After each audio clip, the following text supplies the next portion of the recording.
ಶ್ರೀ ಗುರುಭ್ಯೋ ನಮಃ. ಹರಿ ಓಂ. ಗುರುಬ್ರಹ್ಮ ಗುರುವಿಷ್ಣು ಗುರುದೇವೋ ಮಹೇಶ್ವರಃ. ಗುರು ಸಾಕ್ಷಾತ್ ಪರಬ್ರಹ್ಮ ತಸ್ಮೈ ಶ್ರೀ ಗುರುವೇ ನಮಃ.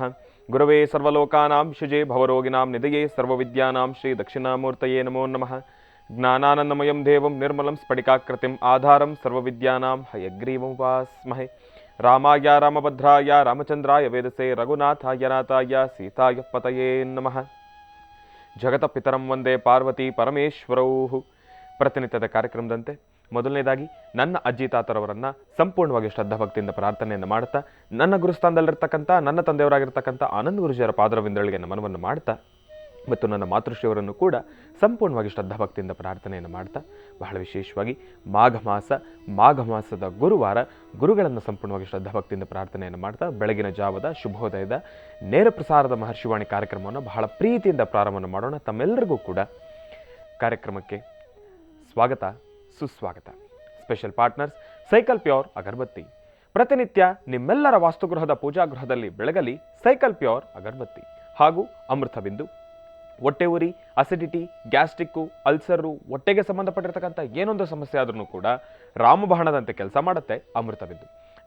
100% ಆಯುರ್ವೇದಿಕ್ ಗಿಡಮೂಲಿಕೆಗಳನ್ನು ಅದರಲ್ಲಿ ಬಳಸಿರ್ತಕ್ಕಂಥದ್ದಿದೆ. ಅದರಲ್ಲೂ ಇತ್ತೀಚಿನ ನಿರ್ಮಾಣಗಳಲ್ಲಿ ಹರಿದಾಡ್ತಾ ಇರತಕ್ಕಂಥ ಎಲ್ಲ ರೀತಿ ಇರತಕ್ಕಂಥ ಸಾಂಕ್ರಾಮಿಕ ರೋಗಗಳಿಂದ ಪಾರಾಗಲು ಮತ್ತು ದೇಹದಲ್ಲಿರ್ತಕ್ಕಂಥ ರೋಗ ನಿರೋಧಕ ಶಕ್ತಿಯನ್ನು ಹೆಚ್ಚಿಸಿಕೊಳ್ಳಲು ತಪ್ಪದೇ ಬಳಸಿ ಅಮೃತ ಬಿಂದು. ಮತ್ತು ಅತಿ ಕಿರಿಯ ವಯಸ್ಸಿನಿಂದ ಹಿರಿಯ ವಯಸ್ಸಿನವರೆಗೂ ಕೂಡ ಸಾಕಷ್ಟು ಜನ ಈ ಒಂದು ಸಕ್ಕರೆ ಕಾಯಿಲೆಯ ಸಮಸ್ಯೆಯಲ್ಲಿ ನರಳುತ್ತಾನೆ ಇದ್ದಾರೆ. ಅತಿಯಾದ ಮೂತ್ರ ವಿಸರ್ಜನೆಗೊಳಗಾಗ್ತಕ್ಕಂಥದ್ದು, ಮೂತ್ರ ವಿಸರ್ಜನೆಯನ್ನು ಮಾಡಬೇಕಾದ್ರೆ ಉರಿ ಬರ್ತಕ್ಕಂಥದ್ದು, ಕೈಕಾಲುಗಳು ಉರಿ ಬರ್ತಕ್ಕಂಥದ್ದು, ಜಾಯಿಂಟ್ಸ್ ಪೇನ್ ಬರ್ತಕ್ಕಂಥದ್ದು, ಮತ್ತು ಅತಿಯಾಗಿರ್ತಕ್ಕಂಥ ದಾಹ ಆಗ್ತಕ್ಕಂಥದ್ದು, ಆಯಾಸ ಆಗ್ತಕ್ಕಂಥದ್ದು, ಇದೆಲ್ಲವೂ ಕೂಡ ಈ ಒಂದು ಸಕ್ಕರೆ ಕಾಯಿಲೆ ಅಡಿ ಬರ್ತಕ್ಕಂಥ ಈ ಸಮಸ್ಯೆಗಳು. ಇಂತಹ ಸಮಸ್ಯೆಗಳಿಗೆ ರಾಮಬಾಣದಂತೆ ಕೆಲಸ ಮಾಡುತ್ತೆ ಮಧುಮೇಹ ನಿವಾರಣ್ ಎನ್. 100% ಆಯುರ್ವೇದಿಕ್ ಗಿಡಮೂಲಿಕೆಗಳನ್ನು ಮಧುಮೇಹ ನಿವಾರಣೆಯಲ್ಲೂ ಕೂಡ ಬಳಸಿರ್ತಕ್ಕಂಥದ್ದಿದೆ. ಅದರಲ್ಲೂ ಬರೀ 10 ದಿನದಲ್ಲಿ ನಿಮ್ಮ ಸಕ್ಕರೆ ಕಾಯಿಲೆ ಸಂಪೂರ್ಣಕ್ಕೆ ನಿಯಂತ್ರಣಕ್ಕೆ ತಗೊಂಡು ಬರ್ಬೋದು, ಒಂದು ಚೂರೂ ಕೂಡ ದೇಹಕ್ಕೆ ಸೈಡ್ ಎಫೆಕ್ಟ್ಸ್ ಇಲ್ಲದೆ. ಯಾಕೆ ಅಂತಂದರೆ ಅದು ಅಪ್ಪಟ ಆಯುರ್ವೇದದ ಔಷಧಿ ಅಲ್ವಾ. ಹಾಗಾಗಿ ನಿಮ್ಮ ಸಮೀಪ ಇರತಕ್ಕಂಥ ಎಲ್ಲ ಮೆಡಿಕಲ್ ಸ್ಟೋರ್ನಲ್ಲೂ ಕೂಡ A&J ಹೆಲ್ತ್ ಕೇರ್ಗೆ ಸಂಬಂಧಪಟ್ಟಿರ್ತಕ್ಕಂಥ ಎಲ್ಲ ಆಯುರ್ವೇದಿಕ್ ಉತ್ಪನ್ನಗಳು ಕೂಡ ಲಭ್ಯವಿದೆ. ಹಾಗಾಗಿ ತಪ್ಪದೇ ಬಳಸಿ ಅಮೃತಬಿಂದು ಹಾಗೂ ಮಧುಮೇಹ ನಿವಾರಣ್ ಎನ್. ಇನ್ನು ಬಹಳ ವಿಶೇಷವಾಗಿ ಇವತ್ತಿನ ದಿವಸ ಗುರುವಾರ ನಮ್ಮ ಪ್ರೀತಿಯ ಗುರುಗಳನ್ನು ಕಾರ್ಯಕ್ರಮಕ್ಕೆ ಸ್ವಾಗತ ಬಿಡೋಣ. ಶ್ರೀತರು ಸಾಮುದ್ರಿಕ ಶಿರೋಮಣಿ, ಸ್ವರ ಸರ್ವಜ್ಞ, ದರ್ಪಣಾಂಜನ, ಚಕ್ಷುರ್ಮತಿ ವಿದ್ಯಾನಿಪುಣ, ಶ್ರೀ ವಿದ್ಯೋಪಾಸಕರತ್ನ, ಅಥರ್ವಣ ಪರಿಹಾರ ಪ್ರವೀಣರು ಮತ್ತು ವನಸಿರಿ ಆಯುರ್ವೇದ ರತ್ನರು, ನಮ್ಮ ನಿಮ್ಮೆಲ್ಲರ ಪ್ರೀತಿಯ ಅಚ್ಚುಮೆಚ್ಚಿನ ಮಹರ್ಷಿ ಮಂದಿರ ಬ್ರಹ್ಮರ್ಷಿ ಆನಂದ ಸಿದ್ಧಪೀಠಂನ ಸಂಸ್ಥಾಪಕರು, ಖ್ಯಾತ ಜ್ಯೋತಿಷಿಗಳು ಶ್ರೀ ಶ್ರೀ ಶ್ರೀ ಡಾಕ್ಟರ್ ಮಹರ್ಷಿ ಆನಂದ್ ಗುರುಜಿಯವರನ್ನ, ನನ್ನ ತಂದೆಯವರನ್ನ ಪ್ರೀತಿಪೂರ್ವಕವಾಗಿ ಭಕ್ತಿಪೂರ್ವಕವಾಗಿ ಕಾರ್ಯಕ್ರಮಕ್ಕೆ ಸ್ವಾಗತಿಸೋಣ. ಗುರುಗಳೇ, ಕಾರ್ಯಕ್ರಮಕ್ಕೆ ಸ್ವಾಗತ, ಸುಸ್ವಾಗತ. ಒಳ್ಳೆಯದಾಗಲಿ, ಶುಭವಾಗಲಿ. ಗುರುವಾರ, ಗುರುಗಳ ವಾರ, ಗುರು ರಾಯರ ವಾರ, ಭಗವಾನ್ ಶಿರಡಿ ಸದ್ಗುರು ಸಾಯಿನಾಥರನ್ನು ಆರಾಧನೆ ಮಾಡ್ತಕ್ಕಂಥ ವಾರ, ಜೊತೆಗೆ ಗುರು ದತ್ತಾತ್ರೇಯರನ್ನು ಸಹಿತ ಪ್ರಾರ್ಥನೆ ಮಾಡ್ತಕ್ಕಂಥ ವಾರ, ಪರಮ ಪವಿತ್ರವಾಗಿರ್ತಕ್ಕಂತಹ ಈ ಪುಣ್ಯ ದಿನ ತಮ್ಮೆಲ್ಲರ ಮನದಲ್ಲಿರ್ತಕ್ಕಂತಹ ಮನೋಕಾಮನೆಗಳು ಬೇಗ ಸಿದ್ಧಿಯಾಗಲಿ ಅಂತ ನಾನು ಗುರುಗಳನ್ನು ಪ್ರಾರ್ಥನೆ ಮಾಡ್ತೀನಿ. ಜಗದ್ಗುರುಗಳಾದಂತಹ ಆದಿಶಂಕರರು, ಜಗದ್ಗುರುಗಳಾದಂತಹ ಶಂಕರ ಮಧ್ವ ರಾಮಾನುಜಾಚಾರ್ಯರನ್ನು ಪ್ರಾರ್ಥನೆ ಮಾಡ್ತಾ ತಮ್ಮೆಲ್ಲರ ಮನಸ್ಸಲ್ಲಿರ್ತಕ್ಕಂಥ ಆಸೆ ಆಕಾಂಕ್ಷೆಗಳು ಬೇಗ ಸಿದ್ಧಿಯಾಗಲಿ. ಇದರ ಜೊತೆಗೆ ಇವತ್ತು ಏನೆಲ್ಲ ಕೆಲಸ ಕಾರ್ಯಗಳನ್ನು ಮಾಡಬೇಕು ಎಂಬತಕ್ಕಂಥ ಚಿಂತನೆಯಲ್ಲಿ ತಾವಿದ್ದಿರಲ್ಲ. ನಿಮ್ಮ ಚಿಂತನೆಗೆ ಏನು ಕಾರ್ಯಗಳಿದ್ರೂ, ಯಾವುದೇ ಕೆಲಸಗಳಿದ್ರೂ ಎಲ್ಲವೂ ಸಹಿತ ಕಾರ್ಯಸಿದ್ಧಿ ಆಗಲಿ. ಆದಷ್ಟು ಬೇಗ ಗುರುವಿನ ಅನುಗ್ರಹ ಸಿಗಲಿ. ಪೂಜ್ಯಾಯ ರಾಘವೇಂದ್ರಾಯ ಸತ್ಯಧರ್ಮಋತಾಯ ಚ ವಜತಾಂ ಕಲ್ಪವೃಕ್ಷಾಯ ನಮತಾಂ ಕಾಮಧೇನುವೆ. ಗುರು ರಾಘವೇಂದ್ರ ಗುರು ರಾಘವೇಂದ್ರ ಗುರು ರಾಘವೇಂದ್ರ. ಹೀಗೆ ಗುರುಗಳನ್ನು ಪ್ರಾರ್ಥನೆ ಮಾಡ್ತಾ ಶ್ರೀರಾಮಚಂದ್ರನ ಸದ್ಭಕ್ತನಾದಂತಹ ಮನೋಜವಂ ಮಾರುತುಲ್ಯ ವೇಗಂ ಜಿತೇಂದ್ರಿಯಂ ಬುದ್ಧಿಮತಾಂ ವರಿಷ್ಠಂ ವಾತಾತ್ಮಜಂ ವಾನರೋಧ ಮುಖ್ಯಂ ಶ್ರೀರಾಮದೂತಂ ಶಿರಸಾನುಮಾಮಿ. ಹನುಮನ ಪ್ರಾರ್ಥನೆ, ಶ್ರೀರಾಮಚಂದ್ರನ ಆರಾಧನೆ. ಹನುಮನ ಪ್ರಾರ್ಥನೆ, ಶ್ರೀರಾಮಚಂದ್ರನ ಆರಾಧನೆ ಜೊತೆಗೆ ಇವತ್ತಿನ ದಿವಸ ಮಹಾವಿಷ್ಣು ಪ್ರಾರ್ಥನೆಯೂ ಸಹಿತ ಬಹಳ ವಿಶೇಷವಾಗಿರ್ತಕ್ಕಂಥದ್ದು. ಇದೆಲ್ಲದರ ಜೊತೆಗೆ ಇವತ್ತು ಮಾಘ ಮಾಸದ ಶುಕ್ಲ ಪಕ್ಷದ ಶುಭ ಸೃಷ್ಟಿ. ಇವತ್ತು ಸೃಷ್ಟಿಯ ಮುಹೂರ್ತ ಆದ್ದರಿಂದ ಸುಬ್ರಹ್ಮಣ್ಯೇಶ್ವರರ ಪ್ರಾರ್ಥನೆ ಮಾಡತಕ್ಕಂಥದ್ದು ಇದು ಮತ್ತಷ್ಟು ವಿಶೇಷವೇ ಸರಿ. ಇವತ್ತು ಸುಬ್ರಹ್ಮಣ್ಯೇಶ್ವರರ ಆರಾಧನೆ ಇದೆ, ನಡೆಯುತ್ತೆ. ಸೃಷ್ಟಿಯಾದ್ದರಿಂದ ನಾಗದೇವರಿಗೆ ನಡೀತಕ್ಕಂಥ ಅಭಿಷೇಕ, ಅಂದರೆ ಸುಬ್ರಹ್ಮಣ್ಯೇಶ್ವರರಿಗೆ ನಡೀತಕ್ಕಂಥ ಗೋಕ್ಷೇರಾಭಿಷೇಕ, ಸ್ವಾಮಿಗೆ ನಡೀತಕ್ಕಂಥ ಉತ್ಸವ ಅಲಂಕಾರ, ಅದರಲ್ಲೂ ಸುಬ್ರಹ್ಮಣ್ಯೇಶ್ವರ, ಅದರ ಹಿಂಭಾಗದಲ್ಲಿರ್ತಕ್ಕಂಥ ಲಕ್ಷ್ಮೀ ನರಸಿಂಹ ಮತ್ತು ಸುಬ್ರಹ್ಮಣ್ಯೇಶ್ವರ ಘಾಟಿ ಕ್ಷೇತ್ರವನ್ನು ತಾವು ಇವತ್ತು ದರ್ಶನ ಮಾಡ್ತಿದ್ದೀರಿ. ಆದರೆ ಸೃಷ್ಟಿಗಳಲ್ಲಿ 3 ಪ್ರಧಾನವಾಗಿರ್ತಕ್ಕಂಥ ಸೃಷ್ಟಿ. ಮೊದಲೇದೊಂದು ಸೃಷ್ಟಿ ಆಗುತ್ತೆ, ಅದಾದ ನಂತರ ಮತ್ತೊಂದು ಸೃಷ್ಟಿ ಬರುತ್ತೆ. ಇವಾಗ ಬಂದಿರತಕ್ಕಂಥದ್ದು ಮಾಘ ಮಾಸದ ಶುಕ್ಲ ಪಕ್ಷದ ಇವತ್ತಿನ ಶುಭ ಸೃಷ್ಟಿ ಎಂದು ಇವತ್ತು ಬೆಂಗಳೂರಿಗೆ ಸಮೀಪ ಇರತಕ್ಕಂಥ ಚಿಕ್ಕಬಳ್ಳಾಪುರ ಜಿಲ್ಲೆಯಲ್ಲಿರ್ತಕ್ಕಂಥ ಚಿತ್ರಾವತಿ ಎಂಬತಕ್ಕಂತಹ ಗ್ರಾಮದಲ್ಲಿ ಪುಟ್ಟ ಗ್ರಾಮ ಬೃಹತ್ ಮಟ್ಟದ ಕಲ್ಯಾಣಿ, ಪುಟ್ಟ ಗ್ರಾಮ ಬೃಹತ್ ಮಟ್ಟದ ಕಲ್ಯಾಣಿ, ಆ ಕಲ್ಯಾಣಿಯ ಸಮೀಪ ಇರತಕ್ಕಂಥದ್ದೇ ಸ್ವಾಮಿಯ ಸುಬ್ರಹ್ಮಣ್ಯೇಶ್ವರರ ಸಾನ್ನಿಧ್ಯ. ಅಲ್ಲಿರ್ತಕ್ಕಂಥ ಸುಬ್ರಹ್ಮಣ್ಯೇಶ್ವರರ ಸಾನ್ನಿಧ್ಯ, ಅಲ್ಲೂ ನಡೆಯುವಂತಹ ಅನ್ನಸಂತರ್ಪಣೆ, ಜೊತೆಗೆ ಸ್ವಾಮಿಗೆ ನಡೀತಕ್ಕಂಥ ಜಾತ್ರಾ ಮಹೋತ್ಸವ. ಆ ಜಾತ್ರಾ ಮಹೋತ್ಸವ ಸಹಿತ ಇವತ್ತು ಸುಬ್ರಹ್ಮಣ್ಯೇಶ್ವರರ ದರ್ಶನ ಭಾಳ ವಿಶೇಷವಾಗಿರುತ್ತೆ. ಇವತ್ತು ಯಾರೆಲ್ಲ ಭಕ್ತರು ಸುಬ್ರಹ್ಮಣ್ಯೇಶ್ವರರನ್ನು ಪ್ರಾರ್ಥನೆ ಮಾಡ್ತಾರೆ, ನಿಮ್ಮ ಮನಸ್ಸಲ್ಲಿರ್ತಕ್ಕಂಥ ಆಸೆ ಆಕಾಂಕ್ಷೆಗಳನ್ನು ಸಿದ್ಧಪಡಿಸ್ಕೊಳ್ತೀರಿ. ಇವತ್ತು ಸಾಧ್ಯವಾದಷ್ಟು ಈರುಳ್ಳಿ, ಬೆಳ್ಳುಳ್ಳಿ, ನಾನ್ ವೆಜ್ಜು ಇಂಥವೆಲ್ಲವನ್ನು ಬಿಡಬೇಕು ಅಂತ ಹೇಳ್ತಾರೆ. ಯಾಕೆಂದರೆ ಸುಬ್ರಹ್ಮಣ್ಯೇಶ್ವರ, ಈ ಸುಬ್ರಹ್ಮಣ್ಯೇಶ್ವರ ನಾಗೇಂದ್ರನ ಆರಾಧನೆ ಮಾಡತಕ್ಕಂಥದ್ದು ಸಾಧ್ಯವಾದಷ್ಟು ಮಡಿ ಆಚಾರಗಳಿರಬೇಕು ಎಂಬತಕ್ಕಂಥದ್ದು ಎಲ್ಲರೂ ತಿಳ್ಕೊಳ್ಬೇಕಾದಂಥ ವಿಚಾರ. ಸುಬ್ರಹ್ಮಣ್ಯೇಶ್ವರ ಅಥವಾ ನಾಗೇಂದ್ರ ಬಹಳಷ್ಟು ತಂಪಲ್ಲಿರ್ತಕ್ಕಂಥವನು. ತಂಪಲ್ಲಿರ್ತಕ್ಕಂತಹ ಭಗವಂತ ಸದಾಕಾಲ ಅದಕ್ಕೋಸ್ಕರನೇ ಸ್ವಾಮಿಯ ಪೂಜೆಯಲ್ಲಿ ಮಾತ್ರ ಒದ್ದೆ ಬಟ್ಟೆಯನ್ನು ಉಟ್ಟು ಪೂಜೆ ಮಾಡ್ತಕ್ಕಂಥದ್ದು, ಮಡಿಯನ್ನು ಆಚರಣೆ ಮಾಡ್ತಕ್ಕಂಥದ್ದು. ಶ್ರೀ ಕ್ಷೇತ್ರ ಕುಕ್ಕೆ ಸುಬ್ರಹ್ಮಣ್ಯದಿಂದ ಮೊದಲುಕೊಂಡು ಘಾಟಿ ಕ್ಷೇತ್ರದವರೆಗೂ, ನಾಗಲಮಡಿಕೆವರೆಗೂ, ಜೊತೆಗೆ ವಿದ್ರಾಶ್ವತ್ಥದವರೆಗೂ ಎಲ್ಲ ಕಡೆಯೂ ಸಹಿತ ಇವತ್ತು ನಾಗರಿಗೆ ವಿಶೇಷವಾಗಿ ಎಲ್ಲೆಲ್ಲಿ ನಾಗರ ಕಲ್ಲುಗಳಿದೆಯೋ, ಎಲ್ಲೆಲ್ಲಿ ಹುತ್ತ ಇದೆಯೋ ಆ ಹುತ್ತಕ್ಕೆ ಹೋಗಿ ತೆನೆ ಏರ್ಕೊಂಡು ಬರ್ತಕ್ಕಂಥದ್ದು. ತೆನೆ ಎರೆದಾದ ನಂತರ ಅಂದರೆ ಹಾಲು, ತುಪ್ಪ ಮತ್ತು ಭತ್ತದರಳು ಮತ್ತು ಅಕ್ಕಿ ಹಿಟ್ಟು, ಕಡಲೆಕಾಳು ಇದೆಲ್ಲವೂ ಸಹಿತ ಹಾಲಿನ ಆ ಒಂದು ಹಾವಿರ್ತಕ್ಕಂಥ ಸಾನ್ನಿಧ್ಯ, ಅಂದರೆ ಎಲ್ಲಿ ಹುತ್ತಗಳಿದೆಯೋ ಅಲ್ಲಿ ಪೂಜೆ ಮಾಡ್ತಕ್ಕಂಥದ್ದು. ಆದರೆ ಹುತ್ತದ ಕೊಳವೆಗೆ ಮಾತ್ರ ಯಾವುದೇ ಕಾರಣಕ್ಕೂ ತುಪ್ಪ ಆಗಲಿ ಅಥವಾ ಹಾಲಾಗಲಿ ಅಥವಾ ಬೆಲ್ಲ ಆಗಲಿ ಅಥವಾ ಕಡಲೆಕಾಳಾಗಲಿ, ಅಕ್ಕಿ ಹಿಟ್ಟು, ಭತ್ತದ ಹರಳು ಇಂಥದ್ದು ಯಾವುದೂ ಹಾಕಬಾರ್ದು. ಅದರ ಪಕ್ಕದಲ್ಲೇ ಹಾಕಬೇಕು. ಯಾಕೆಂದರೆ ಒಳಗಡೆ ಇರ್ತಕ್ಕಂಥ ಉರುಗಗಳಿಗೆ ಅಂದರೆ ಹಾವುಗಳಿಗೆ ನಾವು ಕೊಡ್ತಕ್ಕಂಥ ತೊಂದರೆ ಆಗಿಬಿಡುತ್ತದು. ಆದಷ್ಟು ದೈವಾನುಷ್ಠಾನ, ದೇವರ ಪೂಜೆ, ಪುನಸ್ಕಾರ ಎಲ್ಲವೂ ನಿಜ. ಅದರ ಮಧ್ಯದಲ್ಲಿ ಆಧ್ಯಾತ್ಮಿಕತೆ ಇದ್ದರೂ ಸೈಂಟಿಫಿಕ್ ಆಗಿ ಒಂದು ಚಿಂತನೆ ಮಾಡಬೇಕು. ಯಾವುದೇ ಕ್ರಿಮಿಕೀಟಗಳಿಗೂ, ಯಾವುದೇ ಹಾವು ಮತ್ತು ಪ್ರಾಣಿ ಪಕ್ಷಿಗಳಿಗೂ ನಮ್ಮಿಂದ ತೊಂದರೆ ಆಗಬಾರ್ದು. ಅದು ತಂಪಾಗಿರ್ತಕ್ಕಂಥ ಸ್ಥಳ ಅಂಥೇಳಿ, ಆ ಸದಾಕಾಲ ತಂಪಿರುವಂಥ ಸಾನ್ನಿಧ್ಯ ಅಂಥೇಳಿ ಹುತ್ತದ ಸುತ್ತ ಸ್ವಲ್ಪ ನೀರು ಹಾಕೋದಾಗಲಿ, ಹಾಲು ಹಾಕೋದಾಗಲಿ ಮಾಡ್ಬೋದು. ಎಲ್ಲಿ ನೆಂದಿರ್ತಕ್ಕಂಥ ಮಣ್ಣಿದೆಯಲ್ಲ ಅದೇ ಮೃತ್ತಿಗೆ ಪ್ರಸಾದವಾಗಿ ತಗೊಳ್ಬೇಕೇ ಬಿಟ್ಟರೆ ಆ ಹುತ್ತದ ತುದಿನ ತಗೊಂಡು ಕಟ್ ಮಾಡೋವಂಥದ್ದು, ಅಲ್ಲೋಗಿ ನೀವು ಕೈಯಲ್ಲಿ ಆ ಹುತ್ತದ ಮಣ್ಣನ್ನು ತೆಗಿಲಿಕ್ಕೆ ಮುಂದೆ ಪ್ರಯತ್ನ ಪಡ್ತಕ್ಕಂಥದ್ದು ಅದು ಇನ್ನೂ ಅಕ್ಷಮ್ಯ ಅಪರಾಧ. ಅದು ಮಾಡಬಾರ್ದು. ಒಳಗಡೆ ಸರ್ಪ ಇದ್ದರೆ, ಹಾವಿದ್ದರೆ, ಅಕಸ್ಮಾತ್ ಅದು ಬರುವ ಸನ್ನಿವೇಶ ಆಗಿದ್ದರೆ ನೀವಲ್ಲಿ ಕೈ ಹಾಕಿ ಇಲ್ಲದೆ ಎಡವಟ್ಟು ಮಾಡ್ಕೊಳ್ಳೋದು ಬೇಡ. ಭಕ್ತಿ ಇರಬೇಕು, ಭಗವಂತನ ಸೇವೆ ಇರಬೇಕು. ಆ ಭಕ್ತಿ ಸೇವೆ ನಮಗೆ ತೊಂದರೆ ಆಗದಿದ್ದಂಗೆ ನಾವು ಅದಕ್ಕೂ ತೊಂದರೆ ಮಾಡ್ದಿರ ನಮ್ಮ ಭಯಭಕ್ತಿಯಿಂದ ನಾವು ಜೀವನ ಮಾಡಬೇಕು. ಅದೇ ವಿಶೇಷ. ಹಾಗೆ ಇವತ್ತು ಸುಬ್ರಹ್ಮಣ್ಯೇಶ್ವರ ಸ್ವಾಮಿಯನ್ನು ರಥದ ಮೇಲೆ ಕೂಡಿಸಿ ವಿಶೇಷವಾಗಿ ರಥೋತ್ಸವವನ್ನು ಮಾಡುವಂಥ ಕಾಲ. ಈ 3 ಸೃಷ್ಟಿಗಳಲ್ಲಿ ಇದು ಕಡೆಯ ಸೃಷ್ಟಿ, ಅಂದರೆ ಚಿತ್ರಾವತಿ ಸೃಷ್ಟಿ ಇದು ಕಡೆ ಆಗುತ್ತೆ. ಇನ್ನು ವರ್ಷಕ್ಕೆ ಬರ್ತಕ್ಕಂಥದ್ದಾಗುತ್ತೆ. ಪ್ರತಿ ಮಾಸ ಬರುವ ಸೃಷ್ಟಿ ಬೇರೆ, ಈ 3 ಪ್ರಧಾನ ಸೃಷ್ಟಿ ಬೇರೆ. ಇವತ್ತಿನ ದಿವಸ ಶ್ರೀ ಕ್ಷೇತ್ರ ಕುಕ್ಕೆ ಸುಬ್ರಹ್ಮಣ್ಯದಲ್ಲೂ, ಘಾಟಿ ಕ್ಷೇತ್ರದಲ್ಲೂ ಹಾಗೂ ನಾಗಲಮಡಿಕೆ, ವಿದ್ರಾಶ್ವತ್ಥ ಮತ್ತು ಚಿತ್ರಾವತಿ ಇದಿಷ್ಟೂ ಕಡೆ ಸಹಿತ ಇವತ್ತು ಬಹಳ ಅದ್ಧೂರಿತವಾಗಿ ಎಲ್ಲ ಕಡೆ ಜನಸಾಗರನೇ. ಎಲ್ಲೇ ಸುಬ್ರಹ್ಮಣ್ಯ ಕ್ಷೇತ್ರಗಳಲ್ಲಾದರೂ ಜನಸಾಗರ ಸಾಕಷ್ಟು ಇರುತ್ತೆ, ಸಾಕಷ್ಟು ಜನ ಭಕ್ತರು ಒಳಗೊಂಡಂಗಿರುತ್ತೆ. ಎಲ್ಲ ಕಡೆ ಸ್ವಾಮಿಗೆ ನಡೆಯುವಂಥ ಉತ್ಸವ, ಪೂಜೆಗಳು, ಅಭಿಷೇಕ, ಅಲಂಕಾರಗಳು, ಬರುವ ಭಕ್ತರು ಸರದಿ ಸಾಲಲ್ಲಿ ನಿಂತು ದೇವರ ದರ್ಶನ ಮಾಡ್ತಕ್ಕಂಥದ್ದು ಇದೆಲ್ಲವೂ ಸಹಿತ ಒಳ್ಳೆ ಯೋಗ ಫಲ. ಒಳ್ಳೆಯದಾಗಲಿ, ಶುಭವಾಗಲಿ. ಇನ್ನು ಬಹಳ ವಿಶೇಷವಾಗಿ ಇಂದಿನ ಭಾಗದಲ್ಲಿ ನಮ್ಮ ಪ್ರೀತಿಯ ಗುರುಗಳನ್ನು ಕಾರ್ಯಕ್ರಮಕ್ಕೆ ಸ್ವಾಗತಿಸಿರ್ತಕ್ಕಂಥದ್ದಾಯಿತು. ಅದರಲ್ಲೂ ಇವತ್ತಿನ ದಿವಸ ಸೃಷ್ಟಿ ಇರುವ ಕಾರಣದಿಂದ ಸುಬ್ರಹ್ಮಣ್ಯೇಶ್ವರನ ದರ್ಶನವನ್ನು ಕೂಡ ನಾವೆಲ್ಲರೂ ಕೂಡ ಮಾಡಿರ್ತಕ್ಕಂಥದ್ದಾಯಿತು. ಇವತ್ತಿನ ದಿನ ನಿಜವಾಗ್ಲೂ ನಮ್ಮ ಜನ್ಮ ಪುಣ್ಯ ಅಂತಲೇ ಹೇಳ್ಬೋದು. ಸುಬ್ರಹ್ಮಣ್ಯೇಶ್ವರನ ಅನುಗ್ರಹ ನಮ್ಮ ನಿಮ್ಮೆಲ್ಲರ ಮೇಲೂ ಕೂಡ ಸದಾಕಾಲ ಇರಲಿ ಅಂತ ನಾನು ಕೂಡ ಭಗವಂತನಲ್ಲಿ ಪ್ರಾರ್ಥನೆಯನ್ನು ಮಾಡ್ತಾ, ಇನ್ನು ಈಗ ಇವತ್ತಿನ ದಿನದ ವಿಶೇಷತೆ ಹಾಗೂ ಪಂಚಾಂಗ ಶ್ರವಣ ಇದೆಲ್ಲವನ್ನು ಕೂಡ ತಿಳ್ಕೊಳ್ಬೇಕಲ್ವ. ಹಾಗಾಗಿ ಈಗ ಪ್ರಾರಂಭ ಮಾಡೋಣ ದಿನ ವಿಶೇಷ.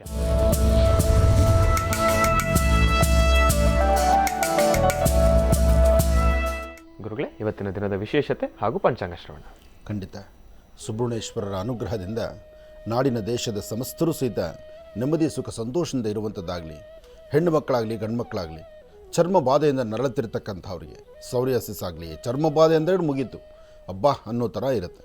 ಅಂತಹ ಚರ್ಮ ಬಾಧೆಯಿಂದ ನರಳುವಂಥವರಿಗೆ ಕಿವಿ ಸೋರ್ತಕ್ಕಂಥದ್ದು, ಕಿವಿ ಪೋಟ್ ಹೊಡಿತಕ್ಕಂಥದ್ದು, ಶಬ್ದ ಬರ್ತಕ್ಕಂಥದ್ದು, ಕಣ್ಣು ಸರಿಯಾಗಿ ಕಾಣದಿರತಕ್ಕಂಥದ್ದು, ಕಣ್ಣಿಗೆ ಪೊರೆ ಬರ್ತಕ್ಕಂಥದ್ದು, ಅಥವಾ ನಿಮ್ಮ ವಾಸನೆಗಳಂದರೆ ಮೂಗಿನ ಮುಖಾಂತರ ನೀವು ತೆಗೆದುಕೊಳ್ಳುವಂಥ ಈ ವಾಸನೆಗಳಿರ್ತಾವಲ್ಲ ಅದರಲ್ಲಿ ಸಹಿತ ವ್ಯತ್ಯಾಸಗಳಾಗುವಂಥ ಚಾನ್ಸಸ್ ಇರುತ್ತೆ. ಇದೆಲ್ಲಕ್ಕೂ ಕಾರಣ ಸುಬ್ರಹ್ಮಣ್ಯೇಶ್ವರರ ಅನುಗ್ರಹ ಬೇಕೇ ಬೇಕು. ಅಂದರೆ ನಾಗೇಂದ್ರನ ಪೂಜೆ ಕ್ರಮಬದ್ಧವಾಗಿ ಆಗಬೇಕು. ಇವತ್ತು ತಪ್ಪದಿರ ಸುಬ್ರಹ್ಮಣ್ಯೇಶ್ವರರ ಪ್ರಾರ್ಥನೆ ಮಾಡಿ ನಿಮ್ಮೆಲ್ಲ ಕೆಲಸಗಳಲ್ಲಿರ್ತಕ್ಕಂಥ ಸಮಸ್ಯೆಗಳನ್ನು ಬೇಗ ಪರಿಹರಿಸ್ಕೊಳ್ಳಿ. ಆದಷ್ಟು ಮೊದಲೇ ನಾನು ಹೇಳಿದಾಗೆ ಇವತ್ತು ಸ್ವಲ್ಪ ಆದಷ್ಟು ಈರುಳ್ಳಿ ಬೆಳ್ಳುಳ್ಳಿ ಮತ್ತು ನಿಮ್ಮ ನಾನ್ ವೆಜ್ ಆಹಾರ, ನಾನು ಆಹಾರದ ವಿಚಾರವಾಗಿ ಯಾವತ್ತೂ ಅಂದು ಮಾತಾಡಿಲ್ಲ, ಇಂದೂ ಮಾತಾಡಲ್ಲ. ಆದರೆ ಯಾವತ್ತು ನಾವು ಏನು ಪಾಲನೆ ಮಾಡಬೇಕು ಎಂಬತಕ್ಕಂಥದ್ದೊಂದು ಸೂಕ್ಷ್ಮ ನಿಮಗೆ ತಿಳಿಸಿರ್ತೀವಿ. ಅದನ್ನು ಪಾಲನೆ ಮಾಡೋದು ಬಿಡೋದು ನಿಮಗೆ ಬಿಟ್ಟ ವಿಚಾರ. ಆದರೆ ಇವತ್ತು ಸುಬ್ರಹ್ಮಣ್ಯೇಶ್ವರ, ಅದರಲ್ಲೂ ಸೃಷ್ಟಿಯ ಮುಹೂರ್ತ ಅಂದಾಗ ಉಪವಾಸ ಇದ್ದು ಭಗವಂತನ ದರ್ಶನ ಮಾಡ್ತಕ್ಕಂಥದ್ದು ನಿಮ್ಮ ಪ್ರಾಂತ್ಯದಲ್ಲಿ ಎಲ್ಲಾದರೂ ಮಾಡಿ. ನೀವು ಇಂಥದ್ದೇ ಕಡೆ ಮಾಡ್ಕೊಂಡು ಬನ್ನಿ, ಇಂಥದ್ದೇ ಕಡೆ ಸುಬ್ರಹ್ಮಣ್ಯೇಶ್ವರ ಸೃಷ್ಟಿಗೆ ಹೋಗಿ, ಅಥವಾ ಅಲ್ಲೋಗಿ ಸ್ವಾಮಿಗೆ ಒಂದಿಷ್ಟು ಪೂಜೆ ಮಾಡಿ, ನಿಮ್ಮದೇನೋ ಒಂದಿಷ್ಟು ಹಣಕಾಸನ್ನು ಕೊಟ್ಟು ಬನ್ನಿ, ಅಥವಾ ನಿಮ್ಮ ಪಾಕೆಟ್ ಮನಿ ಖರ್ಚು ಮಾಡಿ, ನಾನು ಹೇಳೋದಿಲ್ಲ. ಸುಬ್ರಹ್ಮಣ್ಯೇಶ್ವರನಿಗೆ ವಿಶೇಷವಾಗಿರ್ತಕ್ಕಂಥ ದಿನ. ಸೃಷ್ಟಿ ಅಂದರೆ ಅದು ಆ ಭಗವಂತನಿಗೆ ಅಷ್ಟು ವಿಶೇಷವಾಗಿರುತ್ತೆ. ಇಂಥ ದಿನ ನಮ್ಮ ಕರ್ಮಗಳನ್ನು ಕಳ್ಕೊಳ್ಳಿಕ್ಕಾಗಿ ಅಂಥ ಪುಣ್ಯಕ್ಷೇತ್ರಗಳಿಗೆ ಹೋಗಿ ದರ್ಶನ ಮಾಡೋದು ಒಳ್ಳೆಯದು. ನೀವು ಅಲ್ಲಿ ಹೋಗ್ಲಿಕ್ಕಾಗದಿರೋ ನಿಮ್ಮ ಪ್ರಾಂತ್ಯದಲ್ಲಿರ್ತಕ್ಕಂಥ ಎಲ್ಲಾದರೂ ನಾಗರಕಲ್ಲುಗಳಿಗೆ ಒಂದು ಲಕ್ಷಣವಾಗಿ ಒಂದು ಪ್ರಾರ್ಥನೆ ಮಾಡಿ, ಹುತ್ತದ ಮಣ್ಣನ್ನು ನಿಮ್ಮೆರಡೂ ಕಣ್ಣಿನ ರೆಪ್ಪೆಗಳಿಗೆ, ಕಿವಿ ಹಾಳೆಗೆ, ಹೃದಯ ಮಧ್ಯಭಾಗ ನೀವು ಹಚ್ಕೊಳ್ಳುವಂಥದ್ದು, ನಿಮ್ಮ ಅಣ್ಣ ತಮ್ಮಂದರು ಕೊಡ್ತಕ್ಕಂಥದ್ದು, ಅಕ್ಕತಂಗಿಯರಿಗೆ ತೆಗೆದುಕೊಂಡು ಪ್ರಸಾದವನ್ನು ಕೊಡ್ತಕ್ಕಂಥದ್ದು ಭಾಳ ವಿಶೇಷ. ಒಳ್ಳೆಯದಾಗಲಿ, ಶುಭವಾಗಲಿ. ಏಕದಂತಾಯ ವಿದ್ಮಹೇ ವಕ್ರತುಂಡಾಯ ಧೀಮಹಿ ತನ್ನೋ ದಂತಿ ಪ್ರಚೋದಯಾತ್. ನಮೋ ರಾತಪದಯೇ ನಮೋ ಗಣಪತಯೇ ನಮಃ ಪ್ರಮದಪದಯೇ ನಮಸ್ತೆ ಅಸ್ತು ಲಂಬೋದರಾಯ ಏಕದಂತಾಯ ಸರ್ವವಿಘ್ನವಿನಾಶನೇ ನಮಸ್ತೆ ಶಿವಸದಾ ಶ್ರೀ ವರದಮೂರ್ತಯೇ ನಮೋ ನಮಃ. ಶ್ರೀ ಶೋಭಕೃತನಾಮ ಸಂವತ್ಸರೆ ಉತ್ತರಾಯಣಿ ಶಿಶಿಋತು ಮಾಘಮಾಸ ಶುಕ್ಲಪಕ್ಷ 15/2/2024 ಗುರುವಾರ. ಸೃಷ್ಟಿ ಅಶ್ವಿನಿ ನಕ್ಷತ್ರ. ಇವತ್ತು ಕುಮಾರ ಸೃಷ್ಟಿ, ಅಶ್ವಿನಿ ನಕ್ಷತ್ರವಾಗಿದ್ದು ಕುಮಾರ ಸೃಷ್ಟಿಯಾದಂಥ ಈ ಶುಭ ದಿನ. ಇವತ್ತು ನಿಮ್ಮ ಮನೋಕಾಮನೆಗಳು ಬೇಗ ಸಿದ್ಧಿಯಾಗಲಿ. ಹಾಗೆ ಇವತ್ತು ಸ್ವಾಮಿಗೆ ನಡೀತಕ್ಕಂಥ ಉತ್ಸವದ ಬಗ್ಗೆ ಈಗಾಗಲೇ ಮಾಹಿತಿ ಕೊಟ್ಟಿದ್ದೇನೆ. ನಾಳೆ ಬೆಳಗ್ಗೆದ್ರೆ ಸಪ್ತಮಿ ಇದೆ, ರಥಸಪ್ತಮಿ. ಸೂರ್ಯ ರಥವನ್ನೇರುವಂಥ ಕಾಲ. ಇಲ್ಲಿವರೆಗೂ ಚಳಿ ಚೆನ್ನಾಗಿತ್ತು, ಹಿಮ ಚೆನ್ನಾಗಿತ್ತು. ಇವತ್ತು ಸಹಿತ ನಮ್ಮ ಆಶ್ರಮದಿಂದ ನಮ್ಮ ಈ ಜೀ ಕನ್ನಡ ಆಫೀಸಿಗೆ ಬರುವಾಗ ಮಾರ್ಗ ಮಧ್ಯದಲ್ಲಿ ಸಾಕಷ್ಟು ಟ್ರಾಫಿಕ್ ಇತ್ತು. ಟ್ರಾಫಿಕ್ ಯಾಕಾಗುತ್ತೆ ಅಂದರೆ ಈ ಮಂಜಿನ ವಾತಾವರಣ ಇದೆಯಲ್ಲ, ಕನಿಷ್ಠ ಪಕ್ಷ ಒಂದು 10-12 ಅಡಿ 10-12 ಅಡಿಗೂ ಸಹಿತ ಒಬ್ಬರೊಬ್ಬರು ಕಾಣ್ತಾ ಇಲ್ಲ. ಅಷ್ಟು ಹಿಮದ ಒಂದು ಗಾಳಿ ಮತ್ತು ಮಂಜು ಎಲ್ಲ ಕಡೆ ಸಹಿತ ಒಂಥರ ಬೆಳಗ್ಗೆ ಬರಲಿಕ್ಕೆ ನೋಡಲಿಕ್ಕೆ ಆನಂದ. ಆದರೆ ಗಾಡಿ ಓಡಿಸೋದು ಭಾಳ ಕಷ್ಟ. ಎಷ್ಟೋ ಗಾಡಿಗಳು ಸರ್ತಿ ಸಾಲಲ್ಲಿ ಒಂದಕ್ಕೊಂದು ಆಕ್ಸಿಡೆಂಟ್ಸ್ ಆಗ್ತಾ ಇರುತ್ತೆ. ಕುತ್ಕೊಂಡ್ಬಿಡ್ತಾರೆ, ಗೊತ್ತಾಗೋದಿಲ್ಲ. ಕೆಲವರು ಬೆಳಗ್ಗೆ 9 ಗಂಟೆ 10 ಗಂಟೆಗೆ ಬರೋವಂಥವ್ರು ಇರ್ತಾರೆ. 10 ಗಂಟೆಗೆ ಅವ್ರಿಗೆ ಡ್ಯೂಟಿ ಇರುತ್ತೆ. ಆದರೆ ಮನೇಲಿರ್ಲಿಕ್ಕೆ ಆಗೋದಿಲ್ಲ. ಮನೆಯಲ್ಲಿ ಸದ್ಯ ಕಾಫಿ ಕುಡಿದು ಮನೆ ಬಿಟ್ಟರೆ ಸಾಕಪ್ಪ ಅನ್ನೋ ಮಟ್ಟಕ್ಕೆ ಇರ್ತಾರೆ. ಅಥವಾ ಅವ್ರು ಯಾವುದೋ ಬೇರೆ ಥರ ಚಿಂತನೆಗಳಿರ್ತಾರೆ. 9 ಗಂಟೆಗೆ ಹೋಗಬೇಕು, ಮನೆ ಬೇಗ ಬಿಟ್ಬಿಟ್ಟಿರ್ತಾರೆ. ಕಾರಣ ಏನಪ್ಪ ಅಂದರೆ ಟ್ರಾಫಿಕ್ ಇರುತ್ತಲ್ಲ, ಬೇಗ ಹೋಗೋಣ ಅಂತ. ಅವರು ಟ್ರಾಫಿಕ್ ಇರುತ್ತಲ್ಲ, ಬೇಗ ಹೋಗೋಣ ಅಂತೇಳಿ ನಿಧಾನಕ್ಕೆ ಬಲಭಾಗದಲ್ಲಿ ಗಾಡಿ ತುಳಿಲೋ ಬೇಡವೋ ಅಂತ ನಿಧಾನಕ್ಕೆ ತುಳ್ಕೊಂಡು ಬರುವಂಥದ್ದು. ಹಿಂದೆ ವೇಗವಾಗಿ ಬರ್ತಿರ್ತಕ್ಕಂಥ ಗಾಡಿಗಳಿಗೆ ತೊಂದರೆ ಕೊಡ್ತಕ್ಕಂಥದ್ದು. ಇದರ ಮಧ್ಯದಲ್ಲಿ ಈ 2 ವೀಲರ್ ಕಾಟ ಇದೆಯಲ್ಲ, ತಡ್ಕೊಳ್ಳಿಕ್ಕಾಗೋದಿಲ್ಲ. 2 ವೀಲರ್ಸ್ ಅವರು ಅರ್ಥ ಮಾಡ್ಕೋಬೇಕು. ನಿಮ್ಮ ಕಿವಿಗೆ ಏರ್ಫೋನ್ ಹಾಕ್ಕೊಂಡು, ಒಂದು ಹೆಲ್ಮೆಟ್ ಹಾಕ್ಕೊಂಡು, ಹಿಂದ್ಗಡೆ ಆರನ್ ನೋಡಿದ್ರು ಸಹಿತ ಶಬ್ದ ಕೇಳಿಸ್ಕೊಳ್ಳೋಕ್ಕಾಗ್ದಿರ right side compulsory full right ಸೈಡಲ್ಲೇ ಬಂದು ಗಾಡಿ ಓಡಿಸ್ತಾ ಇರ್ತೀರಿ. ನನ್ನ ಮುಂದೆ ಇವತ್ತು ನಡೆದ ಘಟನೆ. ರೈಟ್ ಸೈಡಲ್ಲಿ ಅವನು ಹಿಂದೆ ಬರ್ತಕ್ಕಂಥ ಕಾರಿನ ವ್ಯಕ್ತಿ ಭಾಳಷ್ಟು ಸರಿ ಆರನ್ ಹೊಡಿತಾನೆ ಇದ್ದ. ಅವನಿಗೆ ಆರನ್ ಹೊಡೆಯೋ ಸ್ಪೀಡ್ಗೆ ನಾವು ಸಹಿತ ಲೆಫ್ಟಿಗೆ ಬಂದುಬಿಟ್ವಿ. ಅವನ ಆ ಥರ ಏನಿತ್ತು, ಅವನ ಪರಿಸ್ಥಿತಿ ಏನಿತ್ತು. ಆದರೆ ನಾವು ಕಾರಲ್ಲಿರ್ತಕ್ಕಂಥವ್ರು, ಗ್ಲಾಸ್ ಹಾಕಿರ್ತಕ್ಕಂಥವ್ರು ನಾವೇ ಪಕ್ಕಕ್ಕೆ ಬಂದಿದ್ದೀವಿ ಅಂದರೆ ನಮ್ಮ ಮುಂದಿರ್ತಕ್ಕಂಥ 2 ವೀಲರ್ ಅವನು ಏನೂ ಕೇಳಿಸ್ಕೊತಾನೇ ಇಲ್ಲ. ಬಹುಶಃ ಅವನೇನು ಯಾವುದಾದ್ರು ಸಾಂಗ್ ಹಾಕ್ಕೊಂಬಿಟ್ಟಿದ್ನೋ ಕಿವಿಗೆ. ಆ ಇಯರ್ಫೋನ್ ಬೇರೆ ಇದೆಯಲ್ಲ, ಇಯರ್ಫೋನು ಅದ್ರ ಮೇಲ್ಗಡೆ ಹೆಲ್ಮೆಟ್ ನೋಡಿ. ಮೊದಲೇ ಕಿವಿಗಳು ಮುಚ್ಕೊಂಡು ಅದ್ರ ಮೇಲೆ ಹೆಲ್ಮೆಟ್ ಹಾಕ್ಕೊಂಡು ಮುಂದ್ಗಡೆ ಗ್ಲಾಸ್ ಹಾಕ್ಕೊಂಬಿಟ್ರೆ ಶಬ್ದ ಎಲ್ಲಿ ಕೇಳಿಸ್ಬೇಕು? ಅವನು ಹೋಗೋ ದಾರಿ ಮಾತ್ರ ಅವನಿಗೆ ಗೊತ್ತಾಗುತ್ತೆ. ಹಿಂದೆ ಯಾವ ಗಾಡಿ ಬರ್ತಿರುತ್ತೆ, ನಾನು ಯಾರಿಗೆ ತೊಂದರೆ ಕೊಡ್ತಿದ್ದೀನಿ, ನನ್ನಿಂದ ಏನು ಸಮಸ್ಯೆ ಆಗ್ತಿದೆ, ಈ ಚಿಂತನೆ 2 ವೀಲರ್ನು ಮಾಡ್ತಾ ಇಲ್ಲ. ಎಲ್ಲ 2 ವೀಲರ್ ಡ್ರೈವರ್ಸ್ಗೂ ಹೇಳ್ತಾ ಇದ್ದೇನೆ, ಅರ್ಥ ಮಾಡ್ಕೊಳ್ಳಿ. ನಾಳೆ ದಿವಸ ಬಿದ್ದು ಅಥವಾ ಹಿಂದೆ ಯಾವುದಾದ್ರು ಗಾಡಿ ಗುದ್ದಿ, ಇವತ್ತು ನನ್ನ ಕಣ್ಣು ಮುಂದೆ ನಡೆದ ಘಟನೆ, ಸತ್ಯ ಘಟನೆ ಇದು. ಹಿಂದ್ಗಡೆ ಕಾರ್ನವ್ನು ಕಂಟ್ರೋಲ್ ಮಾಡಲಿಕ್ಕೆ ಆಗಿಲ್ಲ. ಇವನು ರೈಟ್ ಎಷ್ಟು ಕಂಟ್ರೋಲ್ ಮಾಡಿದ್ರು ಬರಲಿಲ್ಲ. ಇವನು ರೈಟಿಂದ ಲೆಫ್ಟಿಗೆ ಬರಲಿಲ್ಲ. ಅವನು ಓವರ್ಟೇಕ್ ಮಾಡೋದಕ್ಕೆ ಅವ್ನಿಗೆ ಸಾಧ್ಯ ಆಗ್ತಾ ಇಲ್ಲ. ಅವ್ನು ಹೊಡೆಯೋ ಆರನ್ ಸ್ಪೀಡಲ್ಲಿ ಕಾರುಗಳವರೆಲ್ಲ ಪಕ್ಕಕ್ಕೆ ಬರ್ತಿದ್ದೆ, 2 ವೀಲರ್ ಪಕ್ಕಕ್ಕೆ ಬರಲೇ ಇಲ್ಲ. ಅವನು ಮುಂದಕ್ಕೆ ಪಾಸ್ ಆಗೋಣ ಅಂತ ಬಂದ, ಇವನು ಇನ್ನೂ ರೈಟಿಗೆ ಬಂದ, ಗಾಡಿ ಹೊಡ್ಕೊಂಡ್ರು. ಹೀಗಾಗಿ ಸುಮಾರು ಹೊತ್ತು ಆ ಬಿದ್ದು ಏಟಿತ್ತಲ್ಲ, ಆ ಕಾರು ಬಂದು ಅಪ್ಪಳಿಸಿದಾಗ ಅವನು 2 ವೀಲರ್ ಹಿಂದ್ಗಡೆ ಸ್ವಲ್ಪ ಟಚ್ ಆಗಿದ್ದಕ್ಕೆ ಸುಮಾರು ಅಷ್ಟು ದೂರ ಹೋಗಿ ಬಿದ್ದ. ಅವನ ಕಾಲುಗಳೆಲ್ಲ ಅಂದರೆ ದೊಡ್ಡ ಏಟ ಆಗಲಿಲ್ಲ, ಹೆಲ್ಮೆಟ್ ಇದರಿಂದ ದೊಡ್ಡ ಏಟ ಆಗಲಿಲ್ಲ. ಆದರೆ ಕಾಲುಗಳೆಲ್ಲ ತೊರ್ಚ್ಕೊಂಡಂಗಾಯಿತು, ಚರ್ಮ ಎಲ್ಲ ತೊರ್ಚ್ಕೊಂಡಂಗಾಯಿತು, ಕೈ ಬೆರಳುಗಳಿಗೆಲ್ಲ ಪೆಟ್ಟಾಯಿತು. ಎಲ್ಲಕ್ಕಿಂತ ಮುಖ್ಯವಾಗಿ ಅವನು ಏನು ಕೆಲಸಕ್ಕೆ ಹೋಗಬೇಕಾಗಿದೆಯೋ. ಆದರೆ 2 ವೀಲರ್ನವ್ನು ಮಾಡೋ ದೊಡ್ಡ ತಪ್ಪು. ನೀವು ಯಾರೇ ಆದರೂ ಸಹಿತ ನಿಮ್ಮ ರೈಟ್ ಸೈಡ್ ಓವರ್ಟೇಕ್ ಮಾಡ್ತಕ್ಕಂಥವ್ರು ರೈಟ್ ಸೈಡ್ ರಸ್ತೆಯನ್ನು ಸ್ವಲ್ಪ ಬಿಡಬೇಕು. ಹೊರದೇಶಗಳಲ್ಲಿ ನೋಡಬೇಕು ಡ್ರೈವಿಂಗ್ ಹೇಗಿರುತ್ತೆ ಅಂತ. ಆ ಡ್ರೈವಿಂಗ್ ಸೆನ್ಸನ್ನು ನೋಡಬೇಕಾದ್ರೆ ಹೊರದೇಶದಲ್ಲೇ ಕರೆಕ್ಟ್. ಆದರೆ ನಮ್ಮ ಭಾರತದಲ್ಲಿ, ನಮ್ಮ ರಾಜ್ಯದಲ್ಲಿ, ಅದರಲ್ಲೂ ನಮ್ಮ ರಾಜ್ಯದಲ್ಲಿ 2 ವೀಲರ್ನವರು ಲೆಫ್ಟಿಗೆ ಬರೋದೇ ಇಲ್ಲ. ನೀವು ಟೂ ವೀಲರ್ ಡ್ರೈವ್ ಮಾಡಬೇಕಾದ್ರೆ ಸಾಧ್ಯವಾದಷ್ಟು ರೈಟಲ್ಲಿ ಇರ್ತೀರಿ, ಹೆಲ್ಮೆಟ್ ಹಾಕಿರ್ತೀರಿ, ಆದಷ್ಟು ಇಯರ್ಫೋನ್ ಹಾಕೋದನ್ನು ಕಡಿಮೆ ಮಾಡಿ. ಹಿಂದ್ಗಡೆ ಬರೋ ಗಾಡಿಗಳು ಅವನು ಆರ ನೋಡಿದ್ರೆ ನಿಮಗೆ ಗೊತ್ತಾಗಬೇಕು, ಗೊತ್ತಾಗೋದಕ್ಕೆ ಬಿಡೋದೇ ಇಲ್ಲ. ಬೆಳಗ್ಗೆ ಮನೆಯಿಂದ ಬರ್ತೀರಿ, ಸಂಜೆ ಮನೆಗೆ ನಗನಗ್ತಾ ಹೋಗ್ಬೇಕು ನೀವು. ಅದನ್ನು ಬಿಟ್ಟು ನಿಮ್ಮ ಒಂದು ಮಧಾಂಧರಾಗಿ ಆ ಕಿವಿಗೆ ಇಯರ್ಫೋನ್ ಹಾಕ್ಕೊಂಡು ಹೆಲ್ಮೆಟ್ ಹಾಕ್ಕೊಂಡು ಶಬ್ದ ಕೇಳಿಸ್ಕೊಳ್ದಿರ ನಿಮ್ಮ ಹುಚ್ಚುತನದಲ್ಲಿ ಬಲಗಡೆ ರೈಟ್ ಸೈಡಲ್ಲೇ ಡ್ರೈವಿಂಗ್ ಮಾಡ್ತಾ ಇದ್ದರೆ ಕಾರುಗಳು ಹೇಗೆ ಬರುತ್ತೆ, ವೆಹಿಕಲ್ಗಳು ಹೇಗೆ ಬರುತ್ತೆ, ಆಂಬ್ಯುಲೆನ್ಸ್ ಹೆಂಗೆ ಹೋಗುತ್ತೆ? ಆದಷ್ಟು ರೈಟ್ ಸೈಡು ಕಾರಾಗಲಿ ಆಂಬ್ಯುಲೆನ್ಸ್ ಯಾವುದೇ ಆದರೂ ರೈಟ್ ಸೈಡ್ ಒಂದು ದಾರಿನ ಫ್ರೀ ಬಿಟ್ಟಿರಬೇಕು. ಯಾರು ಓವರ್ಟೇಕ್ ಮಾಡ್ಕೊಂಡು ಹೋಗ್ತಾರೋ ಅವ್ನಿಗೆ ರಸ್ತೆ ಸ್ವಲ್ಪ ಅವಕಾಶ ಕೊಡಬೇಕು. ನಾವಿದು ಮಾಡ್ತಾನೇ ಇಲ್ಲ. ಎಲ್ಲರೂ ಮಾಡ್ತಿರ್ತಕ್ಕಂಥ ದೊಡ್ಡ ತಪ್ಪಿದು. ಆದರೆ ಮನೇಲಿರ್ತಕ್ಕಂಥ ತಾಯಂದರು ನೀವಾದರೂ ಬುದ್ಧಿ ಹೇಳಬೇಕು. ಮನೇಲಿರ್ತಕ್ಕಂಥ ಟೂ ವೀಲರ್ ಓಡಿಸ್ತಕ್ಕಂಥವ್ರಿಗೆ ಸಾಧ್ಯವಾದಷ್ಟು ನಿಮ್ಮ ಲೆಫ್ಟಲ್ಲಿ ಡ್ರೈವಿಂಗ್ ಮಾಡಿರಿ, ರೈಟ್ ಸೈಡ್ ಬರಬೇಡಿ, ರೈಟ್ ಸೈಡ್ ಓವರ್ಟೇಕ್ ಮಾಡಿ ಪುನಃ ಲೆಫ್ಟಿಗೆ ಬಂದುಬಿಡಿ. ಬೇರೊಬ್ಬರು ತೊಂದರೆ ಕೊಡಬೇಡಿ. ಬೇರೊಬ್ಬರು ತೊಂದರೆ ಕೊಡೋದ್ರಲ್ಲಿ ಅಪ್ಪಿತಪ್ಪಿ ಅಕಸ್ಮಾತ್ ಅವ್ನು ಬ್ರೇಕ್ ಕಂಟ್ರೋಲ್ ಆಗಿಲ್ಲ, ಹಿಂದೆ ಬರೋ ಗಾಡಿ ಭಾಳ ಸ್ಪೀಡ್ ಇದ್ದು ಅವ್ನು ಬ್ರೇಕ್ ಕಂಟ್ರೋಲ್ ಆಗಿಲ್ಲ ಅಂದರೆ ಹೊಡೆತ ತಿನ್ನೋದು ಯಾರು? ಕಾರಲ್ಲಿ ಕೂತಿರೋರು ಕೂತ್ಕೊಂಡೇ ಇರ್ತಾರೆ, ಟೂ ವೀಲರ್ನವ್ರು ಪೆಟ್ಟು ಬಿದ್ದರೆ ಕೈಕಾಲು ಮುರ್ಕೊಳ್ತಾರೆ. ಸಮಸ್ಯೆ ಆಗೋದು, ನೋವು ಅನುಭವಿಸೋದು ಟೂ ವೀಲರ್ನವರು. ಕಷ್ಟಪಟ್ಟು ಲೋನ್ ಕಟ್ಕೊಂಡು ಆ ಟೂ ವೀಲರ್ ತೊಗೊಂಡು ಅದರ ಮೇಲೆ ಏನೋ ಒಂಥರ ಆಲೋಚನೆ ಮಾಡ್ತಾ ಇಂಥವೆಲ್ಲ ಎಡವಟ್ಟು ಮಾಡಿಕೊಂಡು ನಾಳೆ ನೋಡಿ ಗಾಡಿ ಹೋದರೆ ಗಾಡಿ ತೊಗೋಬೋದು, ಅಕಸ್ಮಾತ್ ಗಾಡಿ ರಿಪೇರಿ ಮಾಡ್ಸೋಕ್ಕೆ ಅವ್ನು ಕಾರೋರಾರು ಕೊಡ್ಬೋದು, ಇವರಾದರೂ ದುಡ್ಡಿದ್ರೆ ಮಾಡಿಸ್ಕೋಬೋದು. ಆದರೆ ಕೈಗೋ ಕಾಲ್ಗೋ ಪೆಟ್ಟು ಬಂದರೆ ಹಾಸ್ಪಿಟ್ಲಿಗೆ ಕರ್ಕೊಂಡೋಗಿ ತೋರಿಸ್ಬೋದು, ತಪ್ಪೇನಿಲ್ಲ. ಯಾರು ಸಾಮಾನ್ಯಕ್ಕೆ ಒಂದು ಕಾನೂನು ಏನು ಹೇಳುತ್ತೆ, ದೊಡ್ಡ ಗಾಡಿ ಚಿಕ್ಕ ಗಾಡಿ ಏನೇ ತಪ್ಪು ಮಾಡಿದ್ರು ದೊಡ್ಡ ಗಾಡಿ ಅವ್ರ ಹಿಂದೆ ಇರ್ತಕ್ಕಂಥ ಅವ್ರದ್ದೇ ತಪ್ಪು ಅನ್ನೋ ಥರ ಇರುತ್ತೆ. ಹಾಗಾಗಿ ಎಂಥವ್ರಾದ್ರೂ ಸಹಿತ ನಾಳೆ ನ್ಯಾಯ ಮಾಡುವಾಗ ಅಯ್ಯೋ ಒಂದು ಟೂ ವೀಲರ್ ಅಲ್ವಾ ಅವ್ನಿಗೆ ಗಾಡಿ ಪ್ರಾಬ್ಲಮ್ ಆಗಿದೆ, ಗಾಡಿ ರೆಡಿ ಮಾಡಿಸಿ, ಅದಕ್ಕಿಂತ ಹೆಚ್ಚಿನಾಗ ಅವ್ನ ದೇಹಕ್ಕೆ ಪ್ರಾಬ್ಲಮ್ ಆಗಿದೆ, ಹಾಸ್ಪಿಟ್ಲಿಗೆ ಕರ್ಕೊಂಡೋಗಿ ಹಾಸ್ಪಿಟ್ಲಿಗೆ ಕರ್ಕೊಂಡು ಹೋಗ್ಬೋದು, ಟ್ರೀಟ್ಮೆಂಟ್ ಕೊಡಿಸ್ಬೋದು, ಒಂದು ಆಪಲ್ ಜ್ಯೂಸ್ ಕೊಡಿಸ್ಬೋದು, ನಿಮಗೆ ಇನ್ನೂ ಒಂದು ವಾರಕ್ಕಾಗುವಷ್ಟು ದುಡ್ಡು ಕೊಡ್ಬೋದು ಹಿಂದ್ಗಡೆ ಕಾರಣನು. ಆದರೆ ನೋವನ್ನು ಯಾರಪ್ಪ ತಗೊಳ್ಳೋರು? ನಿಮ್ಮ ದೇಹಕ್ಕಾಗುವ ನೋವಿನ ಬಗ್ಗೆ ಚಿಂತನೆ ಮಾಡಿ.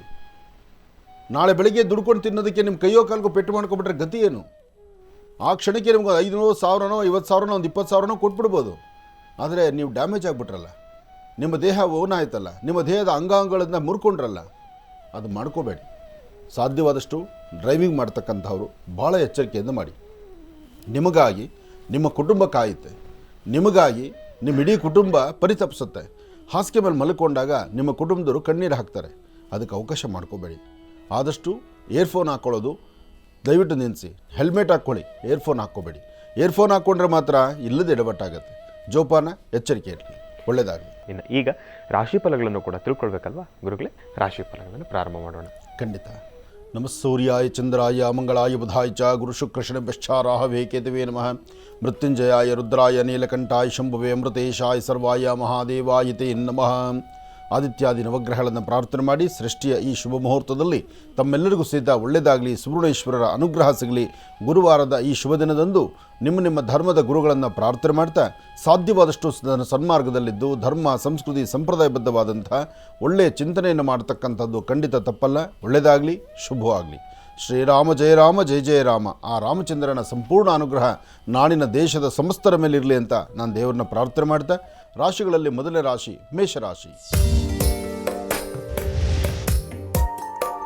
ಮೇಷರಾಶಿ ಮೇಷಲಗ್ನ. ಮೇಷರಾಶಿ ಮೇಷಲಗ್ನದಲ್ಲಿರ್ತಕ್ಕಂಥವ್ರಿಗೆ ಚಂದ್ರ ಮತ್ತು ಗುರು ಇರ್ತಕ್ಕಂಥ ಆಸ್ಥಾನ, ಬುಧ ಮತ್ತು ಶುಕ್ರ ಇರ್ತಕ್ಕಂಥ ಆಸ್ಥಾನ ಚೆನ್ನಾಗಿದ್ದು ಶುಕ್ರನ ಅನುಗ್ರಹದಿಂದ ಆರ್ಥಿಕ ಪರಿಸ್ಥಿತಿ ಅಭಿವೃದ್ಧಿಯನ್ನು ಕಾಣ್ತೀರಿ. ಗುರುವಾರದ ಈ ಶುಭ ದಿನದಂದು ತಾವು ಅಂದುಕೊಂಡಷ್ಟು ಲಾಭವನ್ನು ಗಳಿಸ್ತೀರಿ. ಒಳ್ಳೆ ಫಲಾಫಲಗಳನ್ನು ಸಿದ್ಧಿಪಡಿಸ್ಕೊಳ್ತೀರಿ. ಏನೇ ಕೆಲಸ ಮಾಡಬೇಕಾದ್ರೂ ಸ್ವಲ್ಪ ಆಲೋಚನೆ ಮಾಡಿ, ಸರಿ ಯಾವುದು ತಪ್ಪು ಯಾವುದು ಅಂತ. ಸರಿ ತಪ್ಪುಗಳ ಸರಿಯಾದ ಚಿಂತನೆ ಇದ್ದರೆ ಮಾತ್ರ ಇವತ್ತು ಫಲ ಸಿಗ್ತಕ್ಕಂಥದ್ದಾಗುತ್ತೆ. ಇವತ್ತಿನ ದಿವಸ ಯಾವುದೇ ಕೆಲಸದಲ್ಲಾದರೂ ಏನೇ ಮಾಡಬೇಕಾದ್ರೂ ಒಂದು ಸರಿಯಾದ ಚಿಂತನೆ ಮಾಡದಿದ್ದರೆ ಮಾತ್ರ ಸಮಸ್ಯೆ ಆಗ್ತಕ್ಕಂಥದ್ದು. ಆದರೆ ಇವತ್ತು ವೃತ್ತಿಯಲ್ಲಿ ಅಭಿವೃದ್ಧಿಯನ್ನು ಕಾಣಬಹುದು. ಮನಸ್ಸಲ್ಲಿರ್ತಕ್ಕಂಥ ದ್ವಂದ್ವ ಚಿಂತನೆಗಳನ್ನು ದೂರ ಮಾಡ್ಕೊಳ್ಬಹುದು. ವಿದ್ಯಾರ್ಥಿಗಳು ಓದೋದ್ರ ಕಡೆ ಸ್ವಲ್ಪ ಶ್ರಮಿಸಿದ್ರೂ ಅಧಿಕವಾದಂಥ ಲಾಭವನ್ನು ಗಳಿಸ್ಕೊಳ್ಬಹುದು. ಎಷ್ಟೋ ಜನಕ್ಕೆ ಇರ್ತಕ್ಕಂಥ ಅನಾರೋಗ್ಯದ ಕ್ಷಣದ ಸಮಸ್ಯೆಗಳನ್ನು ಖಂಡಿತ ದೂರ ಮಾಡ್ಕೊಳ್ಬೋದು. ಅಂತಹ ಅದ್ಭುತವಾದಂತಹ ಕಾಲ ಈ ಶುಭ ಮುಹೂರ್ತ. ಹಾಗಾಗಿ ಇವತ್ತು ಮಧ್ಯಾಹ್ನ ನೀವು ಅನ್ನಪ್ರಸಾದವನ್ನು ನೀವು ಊಟ ಮಾಡೋದಕ್ಕಿಂತ ಮುನ್ನ, ಅಂದರೆ ನೀವು ಊಟಕ್ಕೆ ಕೂತ್ಕೊಳ್ಳೋದಕ್ಕಿಂತ ಮುಂಚಿತವಾಗಿ ಒಂದು ಹಿಡಿಯಷ್ಟು ಅನ್ನನೋ ಧಾನ್ಯನೋ ಅಥವಾ ಏನೋ ಒಂದು ಪದಾರ್ಥವನ್ನು ಪಕ್ಷಿಗಳಿಗೋ ಪ್ರಾಣಿಗಳಿಗೋ ಹಾಕಿ ತದನಂತರ ಊಟಕ್ಕೆ ಕೂತ್ಕೊಳ್ಳುವಂಥದ್ದು ಭಾಳಷ್ಟು ಉತ್ತಮ. ಇದರಿಂದ ಒಳಿತನ್ನು ಖಂಡಿತ ಕಾಣ್ತೀರಿ. ಇನ್ನು ವೃಷಭ ರಾಶಿ.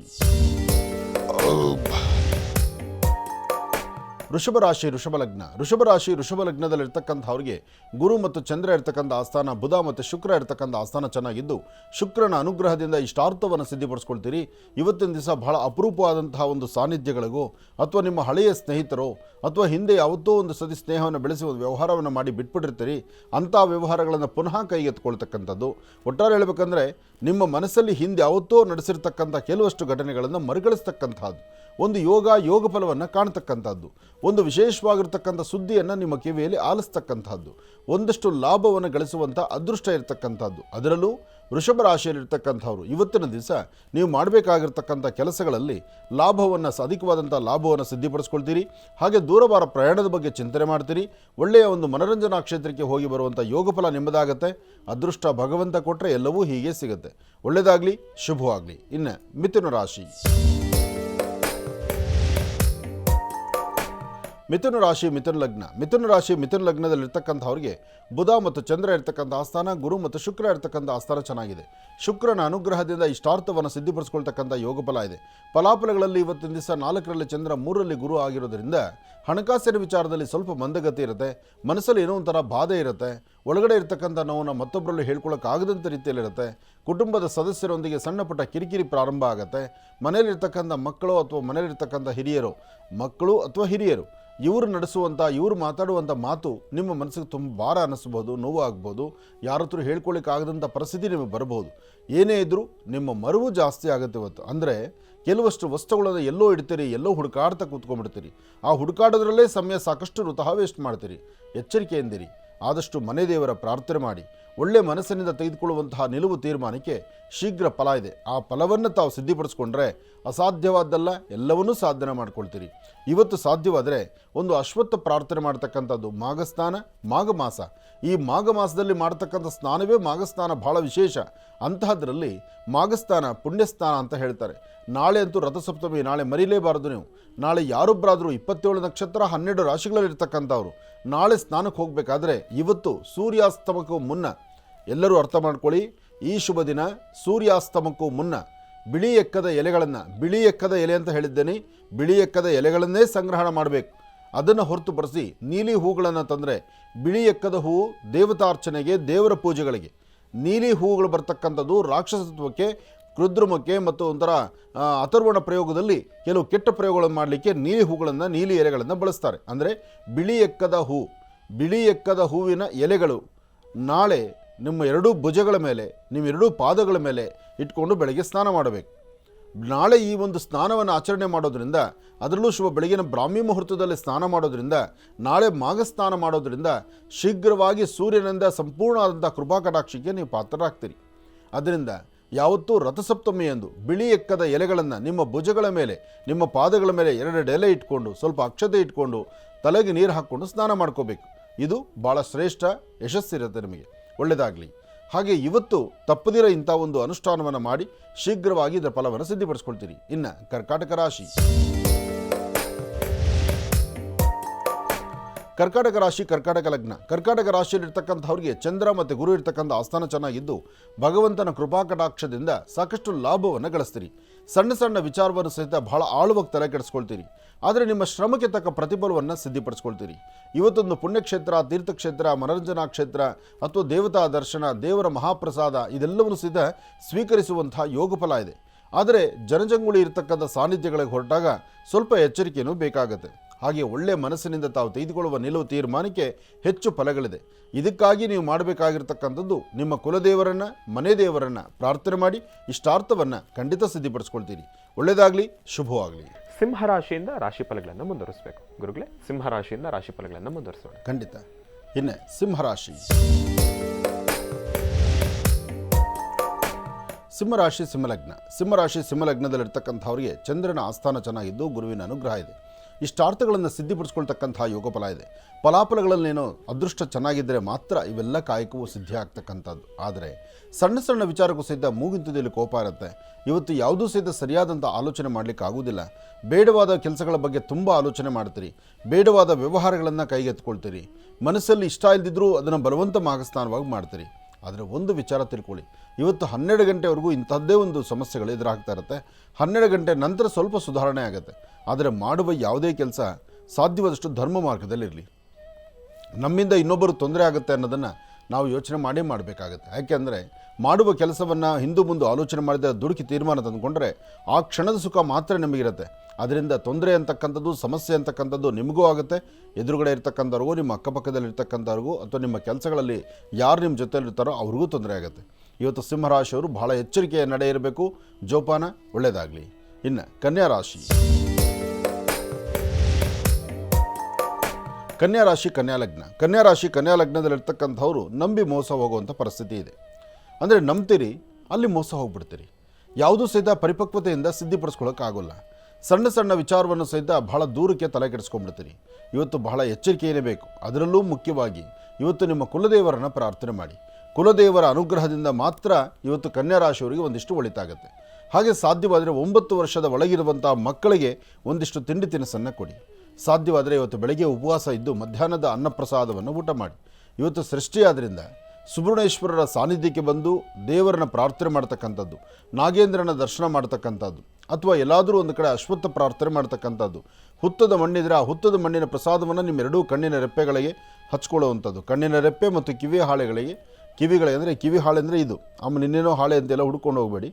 ಕಿವಿ ಹಾಳೆ ಅಂದರೆ ಇದು ಮತ್ತು ಕಣ್ಣಿನ ರೆಪ್ಪೆ ಇದು. ಇಲ್ಲಿಗೆ ನೀವು ಮಣ್ಣನ್ನು ಒಂಚೂರು ಆ ಹುತ್ತದ ಮಣ್ಣನ್ನು ಹಚ್ಕೊಳ್ಳೋದು ನಿಮ್ಮ ಆರೋಗ್ಯ, ನಿಮ್ಮ ಚರ್ಮಬಾಧೆ ಏನೇ ಇದ್ದರೂ ಸಹಿತ ಎಲ್ಲ ದೋಷಗಳು ಸಹಿತ ದೂರ ಆಗುತ್ತೆ. ಇವತ್ತಿಗೆ ಅದು ವಿಶೇಷವಾಗಿರುತ್ತೆ.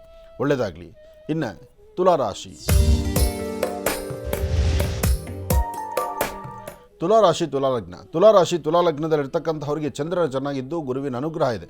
ವ್ಯಾಪಾರ ವ್ಯವಹಾರಗಳಲ್ಲಿ ಅಭಿವೃದ್ಧಿ ಕಾಣ್ತೀರಿ. ಮನಸ್ಸಲ್ಲಿರ್ತಕ್ಕಂಥ ದ್ವಂದ್ವ ಚಿಂತನೆಯನ್ನು ದೂರ ಮಾಡ್ಕೊಳ್ತೀರಿ. ಫಲಾಫಲಗಳಲ್ಲಿ ಅದೃಷ್ಟವನ್ನು ತಂದುಕೊಳ್ತೀರಿ. ಸಣ್ಣ ಸಣ್ಣ ವಿಚಾರಕ್ಕೂ ಸಹಿತ ಒಂದು ಸ್ವಲ್ಪ ಮನಸ್ಸಿಗೆ ನೋವು ಉಂಟು ಮಾಡ್ಕೊಳ್ತೀರಿ. ಯಾರೊಬ್ಬರು ಹೇಳುವ ಮಾತೂ ಆಲಿಸಲ್ಲ, ನಿಮ್ಮ ಮಾತು ಸರಿಯಾದಂಥ ದಾರಿಯಲ್ಲಿರೋಲ್ಲ. ಇಲ್ಲಿ ವ್ಯತ್ಯಾಸ ಆಗ್ತಾ ಇರುತ್ತೆ. ಆದಷ್ಟು ಎಚ್ಚರಿಕೆಯ ನಡೆಯಬೇಕು. ಹಾಗೆ ನಿಮ್ಮ ಕುಲದೇವರನ್ನ ಪ್ರಾರ್ಥನೆ ಮಾಡಿ, ಗುರು ಹಿರಿಯರ ಆಶೀರ್ವಾದ ಪಡೀರಿ. ಇವತ್ತು ಏನೇ ಕೆಲಸ ಮಾಡಬೇಕಾದ್ರೂ ಸ್ವಲ್ಪ ತಾಳ್ಮೆಯಿಂದ ವರ್ತನೆ ಮಾಡಿ. ಹಾಗೆ ಯಾರೋ ಏನೋ ಮಾತಾಡ್ತಾರೆ ಅಂತ ಮನಸ್ಸಿಗೆ ನೊಂದುಕೊಂಡು ಇನ್ನೇನೋ ಹೆಚ್ಚುಕಮ್ಮೆ ಮಾಡ್ಕೊಳ್ಳೋದಿರ ಸ್ವಲ್ಪ ಎಚ್ಚರಿಕೆಯ ನಡೆಯಲಿರ್ತಕ್ಕಂಥದ್ದು ಬಹಳ ಉತ್ತಮ. ಇವತ್ತು ಸಾಧ್ಯವಾದರೆ ನೀವು ಮಾಡುವ ಕೆಲಸದಲ್ಲಿ ಒಂದು ಬದಲಾವಣೆ ತಂದುಕೊಳ್ಬೋದಾದರೆ ಇವತ್ತು ಮಹಾಗಣಪತಿಯನ್ನು ಪ್ರಾರ್ಥನೆ ಮಾಡಿ. ಗಣಪತಿಯ ದರ್ಶನಕ್ಕೆ ಹೋಗಿ ಬರ್ತಕ್ಕಂಥದ್ದು, ಗಣಪತಿಯ ಅನುಗ್ರಹಕ್ಕೆ ಪಾತ್ರರಾಗ್ತಕ್ಕಂಥದ್ದು ಮಾಡೋದು ಭಾಳಷ್ಟು ಉತ್ತಮ. ಇದರಿಂದ ಲಾಭವನ್ನು ಗಳಿಸಬಹುದು. ಒಳ್ಳೆಯದಾಗಲಿ, ಶುಭವಾಗಲಿ. ಇವತ್ತು ತುಲಾರಾಶಿಯಲ್ಲಿರ್ತಕ್ಕಂಥವರು ಹಣಕಾಸಿನ ವಿಚಾರ, ವ್ಯಾಪಾರ ವ್ಯವಹಾರ, ಕೆಲಸ ಕಾರ್ಯಗಳು ಯಾರೋ ಏನು ಹೇಳಿದ್ರು ಅಂತೇಳಿ ಅವರಿಂದ ಹೋಗ್ತಕ್ಕಂಥದ್ದಲ್ಲ, ಅಥವಾ ಇನ್ನೊಬ್ರು ಹೇಳಿದ್ದಾರೆ ಅಂತ ನೀವು ಯಾವುದೂ ಅದನ್ನು ಬ್ಲೈಂಡಾಗಿ ಅದನ್ನೇ ನಂಬ್ತಕ್ಕಂಥದ್ದಲ್ಲ. ಸತ್ಯಾಸತ್ಯತೆಗಳನ್ನು ಸರಿಯಾದ ಆಲೋಚನೆ ಮಾಡಿ. ನಿಮಗದು ಸರಿ ಅನಿಸಿದ್ರೆ ಅಥವಾ ಇನ್ನೂ 4 ಜನ ಸರಿಯಾಗಿದೆ ಅಂತಂದರೆ ಮಾತ್ರ ನೀವು ಕೈಗೆತ್ಕೋಬೇಕು ತೀರ್ಮಾನವನ್ನು. ಇಲ್ಲ ಅಂದರೆ ಇಲ್ಲದ ಸಮಸ್ಯೆಗಳಿಗೆ ನೀವು ಈಡಾಗ್ತೀರಿ. ತುಲಾರಾಶಿಯಲ್ಲಿರ್ತಕ್ಕಂಥವ್ರಿಗೆ ಇವತ್ತಷ್ಟು ಲಾಭದಾಯಕವಾಗಿರ್ತಕ್ಕಂಥ ಕ್ಷಣ ಅಲ್ಲ.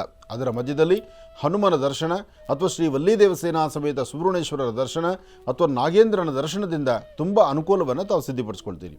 ಒಳ್ಳೆಯದಾಗಲಿ, ಶುಭವಾಗಲಿ. ಇನ್ನು ವೃಶ್ಚಿಕ ರಾಶಿ. ವೃಶ್ಚಿಕ ರಾಶಿ ವೃಶ್ಚಿಕ ಲಗ್ನ. ವೃಶ್ಚಿಕ ಲಗ್ನದಲ್ಲಿರ್ತಕ್ಕಂಥವ್ರಿಗೆ ಬುಧನ ಆಸ್ಥಾನ ಚೆನ್ನಾಗಿದ್ದು ಗುರುವಿನ ಅನುಗ್ರಹ ಇದೆ. ಇಷ್ಟಾರ್ಥವನ್ನು ಸಿದ್ಧಿಪಡಿಸ್ಕೊಳ್ತಕ್ಕಂಥ ಯೋಗ ಫಲ ಇದೆ. ಫಲಾಫಲಗಳಲ್ಲಿ ಅದೃಷ್ಟ ಇದ್ದರೆ ಮಾತ್ರವೇ ಇದೆಲ್ಲವೂ ಕಾರ್ಯಸಿದ್ಧಿ ಆಗುತ್ತೆ. ಇವತ್ತು ಭಗವತ್ ಸಂಕಲ್ಪ ಚೆನ್ನಾಗಿರೋದ್ರಿಂದ ನಿಮ್ಮ ಮನೆ ದೇವರ ಪ್ರಾರ್ಥನೆ ಮಾಡಿ ಒಂದು ಹೆಜ್ಜೆ ಮುಂದೆ ಹಾಕಿದ್ರೆ ಹೆಚ್ಚಿನ ಲಾಭವನ್ನೇ ಗಳಿಸ್ತೀರಿ. ಹಾಗೆ ಇವತ್ತು ಸಣ್ಣ ಸಣ್ಣ ವಿಚಾರಕ್ಕೂ ಸಹಿತ ಸ್ವಲ್ಪ ಸಪ್ಪಗಾಗುವಂಥದ್ದು, ಮನಸ್ಸಿಗೆ ನೋವುಂಟು ಮಾಡ್ಕೊಳ್ಳೋ ಪರಿಸ್ಥಿತಿ ಎದುರಾಗ್ಬಿಡುತ್ತೆ. ಇವತ್ತು ಬಹಳ ಎಚ್ಚರಿಕೆಯಿಂದಿರಿ. ಇವತ್ತಿನ ದಿವಸ ನೀವು ಮಾಡುವ ಕೆಲಸದಲ್ಲೇ ಒಂದು ಬದಲಾವಣೆ ತಂದುಕೊಳ್ಬೋದು, ಫಲಗಳನ್ನು ಸಿದ್ಧಿಪಡಿಸ್ಕೊಳ್ಬೋದು. ಒಳ್ಳೆ ಯೋಗ ಫಲವನ್ನು ತಾವು ಸಿದ್ಧಿಪಡಿಸ್ಕೊಳ್ತೀರಿ. ಅದೃಷ್ಟ ಎಂಬತಕ್ಕಂಥದ್ದು ಭಗವತ್ ಸಂಕಲ್ಪದಿಂದ ಮಾತ್ರನೇ ಕಾರ್ಯಸಿದ್ಧಿ ಆಗ್ತಕ್ಕಂಥದ್ದಿದೆ.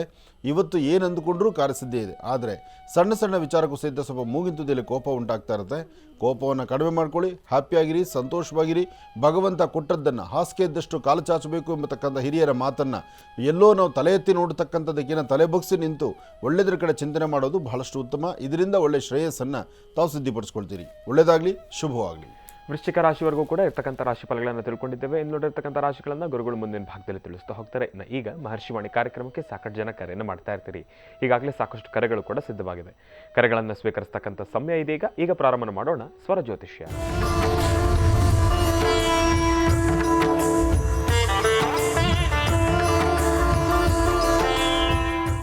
ಬನ್ನಿ, ಕಾರ್ಯಕ್ರಮಕ್ಕೆ ಮೊದಲು ಯಾರು ಕರೆ ಮಾಡಿದ್ದಾರೆ ಅನ್ನೋದನ್ನು ತಿಳ್ಕೊಳ್ಳೋಣ. ಹಲೋ ಹಲೋ ಸರ್, ನಮಸ್ತೆ. ಚೆನ್ನಾಗಿದ್ದೀರಾ? ನಮಸ್ಕಾರ ಸ್ವಾಮಿಗೆ. ನಮಸ್ತೆ. ಎಲ್ಲಿಂದ ಕರೆ ಮಾಡ್ತಿದ್ದೀರಿ? ನಾವು ಆನೇಕಲ್ ಪಕ್ಕ ಸ್ವಾಮಿಗೆ. ಸರ್, ತಮ್ಮ ಹೆಸರು ತಿಳ್ಕೊಬೋದಾ? ನಮ್ಮ ಹೆಸರು ಮೊದಲಿಗೆ 2 ಹೆಸರು ಐತೆ ಸ್ವಾಮಿಗೆ. ಕೈತಾರ್ ಅಂತ, ರಾಜಶೇಖರ್ ಅಂತ ಸ್ವಾಮಿಗೆ. ರಾಜಶೇಖರ್ ಅಂತ ಹೇಳಿ ಗುರುಜರ್ ನಮ್ಮ ಜೊತೆ ಇದ್ದಾರೆ, ಮಾತಾಡಿ. ಹಲೋ ಕೋಟಿ ನಮಸ್ಕಾರ ಸ್ವಾಮೀಜಿ. ನಮಸ್ತೆಪ್ಪ. ನಿಮ್ ಕಾಲ್ ಮಾಡ್ತಾರೆ ಇವತ್ತು ಸಿಕ್ಕಿದೆ ಸ್ವಾಮೀಜಿ. ಆಯ್ತಪ್ಪ ಹೇಳಿ. ನನ್ ಏನೋ 4 ವರ್ಷ ಆಯ್ತು ಸ್ವಾಮೀಜಿ. ಈ ತರ ಪಿಡಿಸು ಬಂದಂಗ ಆಯ್ತಿದೆ. 16 ಪಿಡಿಸ್ ಬರ್ತೈತೆ. 3-4 ದಿನ ಜ್ಞಾನ ಇರಲ್ಲ. ಅಯ್ಯೋ. ಇವಾಗ ಮನೆಯಿಂದ ಒಂಚೂರು ಒಂದ್ ಹೆಜ್ಜೆ 2 ಹೆಜ್ಜೆ ಸಿಕ್ಕಕ್ಕೂ ಆಯ್ತಾ ಇಲ್ಲ ಸ್ವಾಮಿ. ಈಗ ಎಷ್ಟು ವರ್ಷ ನಿಮಗೆ? ಈಗ ವಯಸ್ಸೆಷ್ಟು ನಿಮಗೆ? ನಮ್ಗ ಸ್ವಾಮಿ ಹಾ 43 ದಾಟ ಇತ್ತು ಸ್ವಾಮಿ. ಬರೀ 43 ವರ್ಷಕ್ಕೆ ಇಂಥ ಸಮಸ್ಯೆ ನೋಡ್ತಾ ಇದ್ದೀರಾ ನೀವು? ಈ ಫಿಟ್ಸ್ ಯಾವಾಗಿಂದ ಬರ್ತಾ ಇದೆ? ಈ ಪಿಡಿಸು 4 ವರ್ಷದಿಂದ ಸ್ವಾಮಿ. ಅದ್ರ ಮೊದಲು ಇರಲಿಲ್ಲ? ಏನು ಇರ್ಲಿಲ್ಲ. ಬಂದ್ರೆ 3-4 ದಿನ ಜ್ಞಾನ ಇರಲ್ಲ ನಮ್ಗ. 3-4 ದಿವಸ ಜ್ಞಾನ ಇರೋದಿಲ್ಲ. ಅಂದರೆ ತುಂಬ ದೊಡ್ಡ ಹಂತದಲ್ಲೇ ನಿಮಗೆ ಬ್ರೈನ್ ವೀಕ್ ಆಗ್ತಾ ಇದೆ. ನೀವು ಒಂದು ಕೆಲಸ ಮಾಡಿ, ಇದಕ್ಕೆ ನಿಮ್ಮೊಂದ್ಸಲ ಔಷಧಿ ಏನು ತೊಗೊಂಡಿದ್ದೀರಿ? ಕೊಟ್ಟಿದ್ದಾರಾ? ಏನಾದ್ರು ಮೆಡಿಸಿನ್ ಕೊಟ್ಟಿದ್ದಾರಾ? ಬಾಟ್ಲು ಒಂದು ಬೆಳಗ್ಗೆ ಒಂದು ಮಾತ್ರೆ, ಸಾಯಂಕಾಲ ನೈಟ್ 2 ಮಾತ್ರೆ ತಗೊಳಂಗೆ. ಕಂಪಲ್ಸರಿ ತೊಗೊಳ್ಳೇಬೇಕು ನೀವು, ಮಾತ್ರೆ ಮರಿಲೇಬಾರದು. ಮಾತ್ರೆಗಳು ತೊಗೊಳ್ತಾ ಇರಿ. ಆಮೇಲೆ ಸಾಧ್ಯವಾದರೆ ಒಳ್ಳೆ ನಾಟಿ ಹೀರೆಕಾಯಿ ಇರುತ್ತಲ್ಲ, ನಾಟಿ ಹೀರೆಕಾಯಿ ಅಂದರೆ ಈ ಫಾರ್ಮ್ದು ಬೇಡ, ನಾಟಿ ಹೀರೆಕಾಯಿ ಅಂತ ಬರುತ್ತೆ, ಚೆನ್ನಾಗಿರ್ತಕ್ಕಂಥ. ನಿಮ್ಮ ರೈತರು ನಿಮಗೆ ಗೊತ್ತಾಗುತ್ತೆ. ಒಳ್ಳೆ ಹೀರೆಕಾಯಿನ ಪ್ರತಿ ದಿವಸ ಹೀರೆಕಾಯಿ ಜ್ಯೂಸ್ ತೊಗೊಳ್ಳಿ. ಹೀರೆಕಾಯಿನ ಮಿಕ್ಸಿಗೆ ಹಾಕೋದು, ಅದ್ರ ಜ್ಯೂಸ್ ತೊಗೊಳ್ಳೋದು, ಅದಕ್ಕೆ ಏನು ಮಿಕ್ಸ್ ಮಾಡಬೇಡಿ. ಬೆಳಿಗ್ಗೆ ಪ್ರತಿ ದಿವಸ ಇದನ್ನು ವಾರಕ್ಕೆ 3 ದಿವಸ ಮೊದಲು ತೊಗೊಳ್ಳಿ. ನಿಮ್ಮ ಆರೋಗ್ಯದಲ್ಲಿ ಸ್ವಲ್ಪ ಚೇತರಿಕೆ ಕಾಣ್ತೀರಿ. ಅದರಲ್ಲೂ ಬ್ರೈನ್ಗೆ ಸಂಬಂಧಪಟ್ಟದ್ದು, ಸ್ಟ್ರೋಕ್ಗೆ ಸಂಬಂಧಪಟ್ಟದ್ದು ಅಥವಾ ಫಿಟ್ಸ್ಗೆ ಸಂಬಂಧಪಟ್ಟದ್ದು ಇಂಥವ್ರಿಗೆ ಇದು ಭಾಳ ಬೇಗ ಅನುಕೂಲ ಆಗುತ್ತೆ. ಅದಕ್ಕೋಸ್ಕರ ಹೀರೆಕಾಯಿ ಜ್ಯೂಸ್ ತೊಗೊಳ್ಳೋದು ಭಾಳ ಉತ್ತಮ. ಫಸ್ಟು ಸ್ವಲ್ಪ ಒಂದು 100 ml 50 ml ತೊಗೊಳ್ಳಿ, ಆಮೇಲೆ ಸ್ವಲ್ಪ 150 ml ತೊಗೊಳ್ಳಿ, ಆಮೇಲೆ ಜಾಸ್ತಿ ಮಾಡಿ ಒಂದು ಗ್ಲಾಸಿಗೆ ಫಿಕ್ಸ್ ಮಾಡ್ಕೊಳ್ಳಿ. ಅದನ್ನು ವಾರಕ್ಕೆ 3 ದಿವಸ ತೊಗೊಳ್ಳಿ, ಆಮೇಲೆ ವಾರಕ್ಕೆ ಫಸ್ಟ್ ಇಲ್ಲ ವಾರಕ್ಕೆ 2 ದಿವಸ ತೊಗೊಳ್ಳಿ. ನಿಮ್ಮ ಆರೋಗ್ಯದಲ್ಲಿ ಏನು ಬದಲಾವಣೆ ಆಗ್ತಾಯಿದೆ ನೋಡ್ಕೊಳ್ಳಿ. ಅದು ನೋಡಿಕೊಂಡು ಹಾಗೆ ಸ್ವಲ್ಪ ಜಾಸ್ತಿ ಮಾಡ್ತಾ ಹೋಗಿ. ಹೀರೆಕಾಯಿ ಜ್ಯೂಸು ತುಂಬ ಅನುಕೂಲ ನಿಮ್ಮ ನರನಾಡಿಗಳಿಗೆ, ಅದರಲ್ಲೂ ಈ ಪ್ರಕಾರವಾಗಿ ಫಿಟ್ಸ್ ಬರ್ತಕ್ಕಂಥವ್ರಿಗೆ ಇದು ಭಾಳ ಹೆಚ್ಚಿನ ರೀತಿ ಕೆಲಸ ಮಾಡುತ್ತೆ. ಒಳ್ಳೆಯದಾಗಲಿ. ಕಾರ್ಯಕ್ರಮಕ್ಕೆ ಕರೆ ಮಾಡೋದಕ್ಕಾಗಿ ತಮಗೆ ಧನ್ಯವಾದಗಳು ಸರ್. ಒಳ್ಳೆಯದಾಗಲಿ, ಶುಭವಾಗಲಿ. ಗುರುಜಿಯವರು ತಿಳಿಸಿದ ಹಾಗೆ ಆಯುರ್ವೇದಿಕ್ಕಾಗಿ ಆ ಒಂದು ಅಂಶವನ್ನು ತಾವು ಸ್ವೀಕರಿಸಿದ್ದೆ ಅಂದರೆ ಆ ಒಂದು ಹೀರೆಕಾಯಿ ಜ್ಯೂಸನ್ನು ತಗೊಳ್ಳೋದ್ರಿಂದ ನಿಮ್ಮ ಆರೋಗ್ಯದ ಚೇತರಿಕೆ ಆದಷ್ಟು ಬೇಗ ಆಗುತ್ತೆ ಅಂತ ತಿಳಿಸ್ಕೊಟ್ಟಿದ್ದಾರೆ. ಹಾಗೆ ಅದನ್ನು ಚಾಚು ತಪ್ಪದೆ ಅನುಸರಿಸಿ ಎಂಬತಕ್ಕಂಥ ಮಾತನ್ನು ಹೇಳ್ತಾ ಒಳ್ಳೆಯದಾಗಲಿ, ಶುಭವಾಗಲಿ. ಇನ್ನು ಈಗ ಕಾರ್ಯಕ್ರಮದಲ್ಲಿ ಮತ್ತೊಂದು ಕರೆ ಸಿದ್ಧವಾಗಿದೆ, ಬನ್ನಿ ಸ್ವೀಕರಿಸೋಣ. ಹಲೋ. ಹಲೋ ಅಮ್ಮ, ನಮಸ್ತೆ. ಚೆನ್ನಾಗಿದ್ದೀರಾ? ನಾ ಚೆನ್ನಾಗಿದ್ದೇನೆ ಸರ್. ನಾನು ತುಂಬಾ ವರ್ಷದಿಂದ ಫೋನ್ ಮಾಡ್ತೇನೆ ಆನಂದ್ ಗುರುಜಿ ಅವರಿಗೆ. ನಿಮ್ದು ಪ್ರೋಗ್ರಾಮ್ ನೋಡಿ ತುಂಬಾ ಖುಷಿ ಆಗ್ತದೆ. ಆದ್ರೆ ನಮ್ಮ ಕಷ್ಟವನ್ನು ಹೇಳುವ ಅಂತ ಹೇಳಿ ಫೋನ್ ಮಾಡಿ ಮಾಡಿ ಸಾಕಾಯ್ತು ಸರ್. ಅಮ್ಮ, ನಿಮ್ಮ ಹಾಗೆ ಲಕ್ಷಾಂತರ ಜನ ಕರೆ ಮಾಡ್ತಾ ಇರ್ತಾರಲ್ಲ, ಹಾಗಾಗಿ ಸಿಗೋದು ಸ್ವಲ್ಪ ಕಷ್ಟ ಆಗುತ್ತೆ. ಇರ್ಲಿ, ಇವತ್ತು ಸಿಕ್ಕಿದೆಯಲ್ಲ, ಈ ಸಮಯನ ನಾವು ವ್ಯರ್ಥ ವೇಸ್ಟ್ ಮಾಡ್ಕೊಳ್ಳೋದು ಬೇಡ. ಎಲ್ಲಿಂದ ಕರೆ ಮಾಡಿದ್ದೀರಿ? ನಾವು ಮಂಗಳೂರು, ಸುರತ್ಕಲ್, ಮಧ್ಯ. ಓ, ಸಂತೋಷ ಸಂತೋಷ. ಮಂಗಳೂರು. ಅಮ್ಮ, ತಮ್ಮ ಹೆಸರು ತಿಳ್ಕೊಬೋದಾ? ತುಳಸಿ ಇದೆ ನಂದು. ಅಂದ್ರೆ ಇದು ಗೊತ್ತಿಲ್ಲ, ರಾಶಿ ನಕ್ಷತ್ರ ಗೊತ್ತಿಲ್ಲ. ತುಳಸಿ ಹಬ್ಬಕ್ಕೆ ಹುಟ್ಟಿದಕ್ಕೆ ತುಳಸಿ ಅಂತ ಇಟ್ಟಿದ್ದಾರೆ ಹೆಸರು, ಹೇಳ್ತಾರೆ ಅಪ್ಪ. ಅಪ್ಪ ತೀರಿ ಹೋಗಿ ಮೊನ್ನೆ ಫೆಬ್ರವರಿಗೆ 1 ವರ್ಷ ಆಯ್ತು. ಈಗ ಅಮ್ಮನಿಗೂ ಮಾನಸಿಕವಾಗಿ ಸ್ವಲ್ಪ ಹುಷಾರಿಲ್ಲ. ಹೋಗ್ತಾನೆ ಇತ್ತು. ಆಗ ಅಪ್ಪ ಸಹ ಹೇಳ್ತಿದ್ರು, ಒಂದು ಫೋನ್ ಮಾಡು ನನ್ಗೆ ಮಾತಾಡ್ಬೇಕು ಹೇಳಿ ಸಿಗ್ಲೇ ಇಲ್ಲ. ತುಂಬಾ ಜನ ತಾಯಂದ್ರು, ತುಂಬಾ ಜನ ಮನೆ ಕುಟುಂಬದಲ್ಲಿ ನನ್ನ ಮಾತಾಡಬೇಕು ಅಂತೇಳಿ ಕೋವಿಡಲ್ಲೂ ತುಂಬ ಜನ ಹೀಗೆ ಕಳ್ಕೊಂಡಿದ್ದಾಗಿದೆ. ಅದಾದಮೇಲೆ ಎಲ್ಲೋ ಅವ್ರ ಕುಟುಂಬದವ್ರು ಸಿಕ್ಕಿದಾಗ ಆ ಮಾತು ಹೇಳಿದಾಗ ನನ್ನ ಮನಸ್ಸಿಗೆ ಬಹಳ ನೋವಾಗತ್ತೆ. ಏನು ಮಾಡೋದು ಪರಿಸ್ಥಿತಿ? ಹೇಳಮ್ಮ, ಏನು ವಿಚಾರ ತಾಯಿ? ನಾನು ಗುರುಜಿ ಬಾಡಿಗೆ ಮನೆಯಲ್ಲಿದ್ದೇವೆ, 10 ವರ್ಷ ಆಯ್ತು. ನಾನು ಸಿಂಗಲ್ ಸೈಟ್ 911 ಮಾಡ್ಲಿಕ್ಕೆ ಅಂತ ಹೇಳಿ 21,000 ಕೊಟ್ಟು ಒಬ್ರ ಹತ್ರ ಲೋನ್ ಮಾಡ್ತೇನೆ ಹೇಳಿ 6 ವರ್ಷ ಆಯ್ತು ಗುರುಜಿ ಅವರೇ. ಇನ್ನು ಮಾಡಿ ಕೊಡ್ಲಿಲ್ಲ. ಮಾಡ್ತೇನೆ, ಇವತ್ತು ಬರ್ತಾರೆ ಬ್ಯಾಂಕಿನವರು ಹೇಳಿ ಮಾಡ್ಲಿಲ್ಲ. ಈಗ ವಾಪಸ್ ಕೇಳುವಾಗ ಸಹ 21 ದಿನ, ನಾಳೆ ಶುಕ್ರವಾರ ಬಂದ್ರೆ 1 ತಿಂಗಳಾಗ್ತಾ ಉಂಟು. ಹಿಂದೆ ಕೂಡ ಕೊಡ್ತಾ ಇಲ್ಲ ಗುರುಜಿ ಅವರೇ. ಫಸ್ಟ್ ನಿಮ್ಮ ದುಡ್ಡು ನೀವು ವಾಪಸ್ ತಗೊಳ್ಳಿ. ನೋಡಿಮ್ಮ, ನೀವಾಗ್ಲಿ ಕೇಳುವಾಗ ಎಲ್ಲ ಆಗಿದೆ ಅಂತಾನೆ ಹೇಳ್ತದೆ, ಕೊಡುದೇ ಇಲ್ಲ. ಮೊದಲೇ ಬಡತನ. ತುಂಬಾ ಆಸೆಯಲ್ಲಿ ಮನೆ ಆಗ್ಬೇಕು ಹೇಳಿ ಆಸೆ ಪಟ್ಟು ಅಪ್ಪ ಸತ್ತು ಹೋದ್ರು. ಈಗ ಅಮ್ಮ ಸಹ ಹೋಗಿ ಕೂಗ್ತಾರೆ, ಒಂದು ನಮ್ಗೆ ಮನೆ ಇಲ್ಲ ಹೇಳಿ. ಅಮ್ಮನಿಗೊಂದು ಮನೆ ಮಾಡ್ಬೇಕೆನ್ನುವ ಆಸೆಯಲ್ಲಿ ಮನೆ ಮಾಡದೆ ಅರ್ಧ ಗೋಡೆ ಆಗಿದೆ. ಮತ್ತೆ ಮಾಡ್ಲಿಕ್ಕೆ ನಮ್ಮ ಕೈಯಲ್ಲಿ ಇಲ್ಲ. ಸಾಲ ಮಾಡಿದ್ದೇವೆ, ಸಾಲ ಕೊಡುವಾಗೂ ಇಲ್ಲ, ಹಾಗೆ ಆಗಿದೆ. ಮನೇಲಿ ಉದ್ಯೋಗ ಮಾಡೋರು ಯಾರು? ಸಾಲ ತೀರಿಸೋರು ಯಾರು? ನನ್ನ ಗಂಡ MRPL ಅಲ್ಲಿ ಹೌಸ್ ಕೀಪಿಂಗ್ ಕೆಲಸ ಮಾಡ್ತಾರೆ. ಅಣ್ಣ ಮೇಸ್ತ್ರಿ ಕೂಲಿ ಕೆಲಸ ಮಾಡ್ತಾನೆ. ನಾನ್ ಟೈಲರಿಂಗ್. ಆದ್ರೆ ಹೊಲಿತೇನೆ ಗುರುಜಿ ಅವರೇ, ಸಾಲ ಹೋಗ್ತದೆ, ಹಣ ಬರುದಿಲ್ಲ. ಅದೇ ಅಯ್ಯೋ. ಬಾಡಿಗೆ ಮನೆಯಲ್ಲಿ ಇದ್ದೇವೆ, 3,500 ಬಾಡಿಗೆ ಕಟ್ತಾ ಇದ್ದೇವೆ. ಒಂದು ಕಡೆಯಲ್ಲಿ ಅಮ್ಮನಿಗೂ ಹುಷಾರಿಲ್ಲ, ಅವರಿಗೆ ಈಗ ಸ್ವಲ್ಪ ನಿಮ್ದು ಜಾಗ ಇದೆಯಾ? ಮನೆ ಕಟ್ಕೊಳ್ಳಿಕ್ಕೆ ಜಾಗ ಇದೆಯಾ? ಮನೆ ಅರ್ಧ ಕಟ್ಟಿದ್ದೇವೆ ಗುರುಜಿ, ಅರ್ಧ ಗೋಡೆ ಕಟ್ಟಿದ್ದೀರಾ? ಆಗಿದೆ. ಹಾ ಹಾ ಹಾ.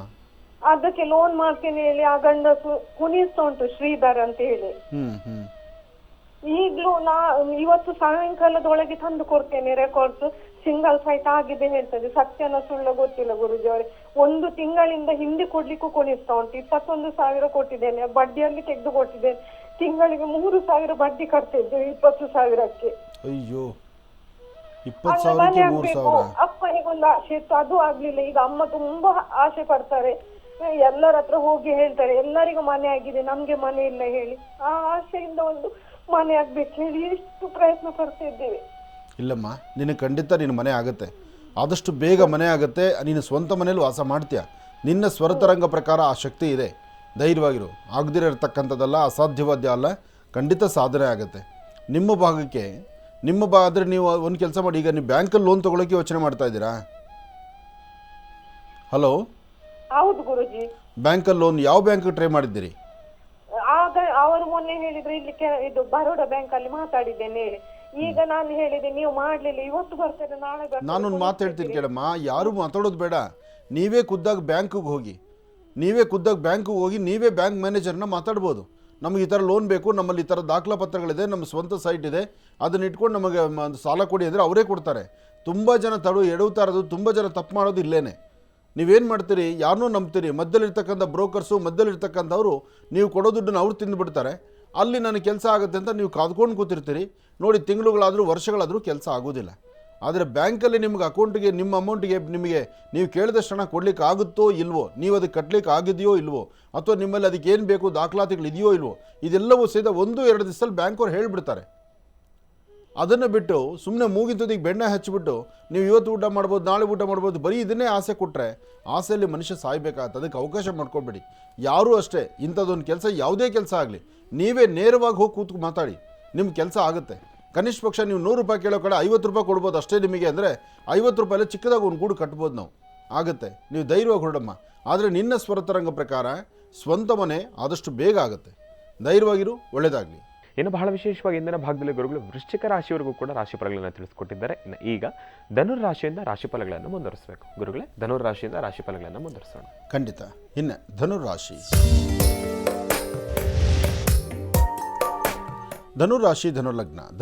ಧನುರ್ಲಗ್ನದಲ್ಲಿರ್ತಕ್ಕಂಥವ್ರಿಗೆ ಚಂದ್ರನ ಆಸ್ಥಾನ ಚೆನ್ನಾಗಿದ್ದು ಗುರುವಿನ ಅನುಗ್ರಹ ಇದೆ. ಇಷ್ಟಾರ್ಥವನ್ನು ಸಿದ್ಧಿಪಡಿಸ್ಕೊಳ್ತಕ್ಕಂಥ ಯೋಗ ಫಲ ಇದೆ. ಫಲಾಫಲಗಳಲ್ಲಿ ಅದೃಷ್ಟ ಎಂಬತಕ್ಕಂಥದ್ದು ನಿಮ್ಮದಾದ್ದರಿಂದ ಇವತ್ತಿನ ದಿವಸ ತಾವು ಏನಂದುಕೊಂಡ್ರೂ ಕೆಲಸ ಕಾರ್ಯಗಳು ಕಾರ್ಯಸಿದ್ಧಿಯಾಗುತ್ತೆ. ಆದರೂ ಸೃಷ್ಟಿ ತಿಥಿ ಆದ್ದರಿಂದ, ಇವತ್ತು ಸೃಷ್ಟಿ ಆದ್ದರಿಂದ ತಾವು ಸುಬ್ರಹ್ಮಣ್ಯೇಶ್ವರನ ಪ್ರಾರ್ಥನೆ ಮಾಡಿ. ಸಾಧ್ಯವಾದರೆ ಸುಬ್ರಹ್ಮಣ್ಯೇಶ್ವರ ಸ್ವಾಮಿಯ ದರ್ಶನಕ್ಕೆ ಹೊರಟಾಗ ಒಂದಿಷ್ಟು ಹಣ್ಣು ಹಂಪಲುಗಳನ್ನು ತೆಗೆದುಕೊಂಡೋಗಿ ಅಲ್ಲಿ ಇರ್ತಕ್ಕಂಥ ಭಕ್ತರಿಗೋ ಅಥವಾ ದೇವಾಲಯಕ್ಕೋ ಅಥವಾ ದೇವರ ಒಂದು ಸಾನ್ನಿಧ್ಯಕ್ಕೆ ಬರುವ ಭಕ್ತರಿಗೆ ನಿಮ್ಮ ಕೈಲಿ ದಾನ ಮಾಡಿದ್ರು, ಹಣ್ಣು ಕೊಟ್ಟರು ಸಹಿತ ಮತ್ತಷ್ಟು ಅನುಕೂಲವನ್ನು ಸಿದ್ಧಪಡಿಸ್ಕೊಳ್ತೀರಿ. ದೇವರ ದರ್ಶನಕ್ಕೆ ಬೆಳಿಗ್ಗೆನೇ ಹೊರಡಬೇಕು ಅಂತಿಲ್ಲ, ಸಂಜೆವರೆಗೂ ನಿಮ್ಮ ಟೈಮ್ ಯಾವಾಗ ಬೇಕಾದ್ರೂ ಹೋಗಿ ಬನ್ನಿ. ಆದರೆ ಒಂದಂತೂ ಸತ್ಯ, ಧನುರಾಶಿಯವರು ತಪ್ಪದೀರ ಸುಬ್ರಹ್ಮಣ್ಯೇಶ್ವರರ ಪ್ರಾರ್ಥನೆ ಮಾಡೋದ್ರಿಂದ ನಿಮ್ಮ ಆರೋಗ್ಯದಲ್ಲೂ ಸಹಿತ ಸಾಕಷ್ಟು ಚೇತರಿಕೆಯನ್ನು ತಂದುಕೊಳ್ತೀರಿ. ಹಾಗೆ ತುಂಬ ದಿವಸಗಳಿಂದ ನಿಂತಿರ್ತಕ್ಕಂಥ ಕೆಲಸ ಕಾರ್ಯಗಳನ್ನು ನೀವು ಆದಷ್ಟು ಬೇಗ ಚಾಲನೆ ಕೊಟ್ಟಂಗಾಗುತ್ತೆ, ಅದರ ಕಾರ್ಯಸಿದ್ಧಿ ಮಾಡ್ಕೊಂಡಂಗೆ ಆಗುತ್ತೆ. ಒಳ್ಳೆಯದಾಗಲಿ, ಶುಭವಾಗಲಿ. ಇವತ್ತು ಮತ್ತೊಂದು ವಿಶೇಷ ಏನಂದರೆ, ಧನುರಾಶಿಯಲ್ಲಿರ್ತಕ್ಕಂಥವ್ರಿಗೆ ಶ್ರೀಗಂಧ ಚಕ್ಕೆಯಿಂದ ಗಂಧವನ್ನು ತೆಗೆದು ಆ ಗಂಧವನ್ನು ಭಗವಂತನ ಪಾದಕ್ಕೆ ಹಚ್ಚಿ ಆ ಉಳಿದಿರ್ತಕ್ಕಂಥ ಗಂಧವನ್ನು ನೀವು ಹಚ್ಕೊಳ್ಳೋದ್ರಿಂದ ಇನ್ನಷ್ಟು ಅದೃಷ್ಟವನ್ನು ಖಂಡಿತ ಕಾರ್ಯಸಿದ್ಧಿ ಮಾಡ್ಕೊಳ್ತೀರಿ. ಒಳ್ಳೆಯದಾಗಲಿ, ಶುಭವಾಗಲಿ. ಇನ್ನು ಮಕರ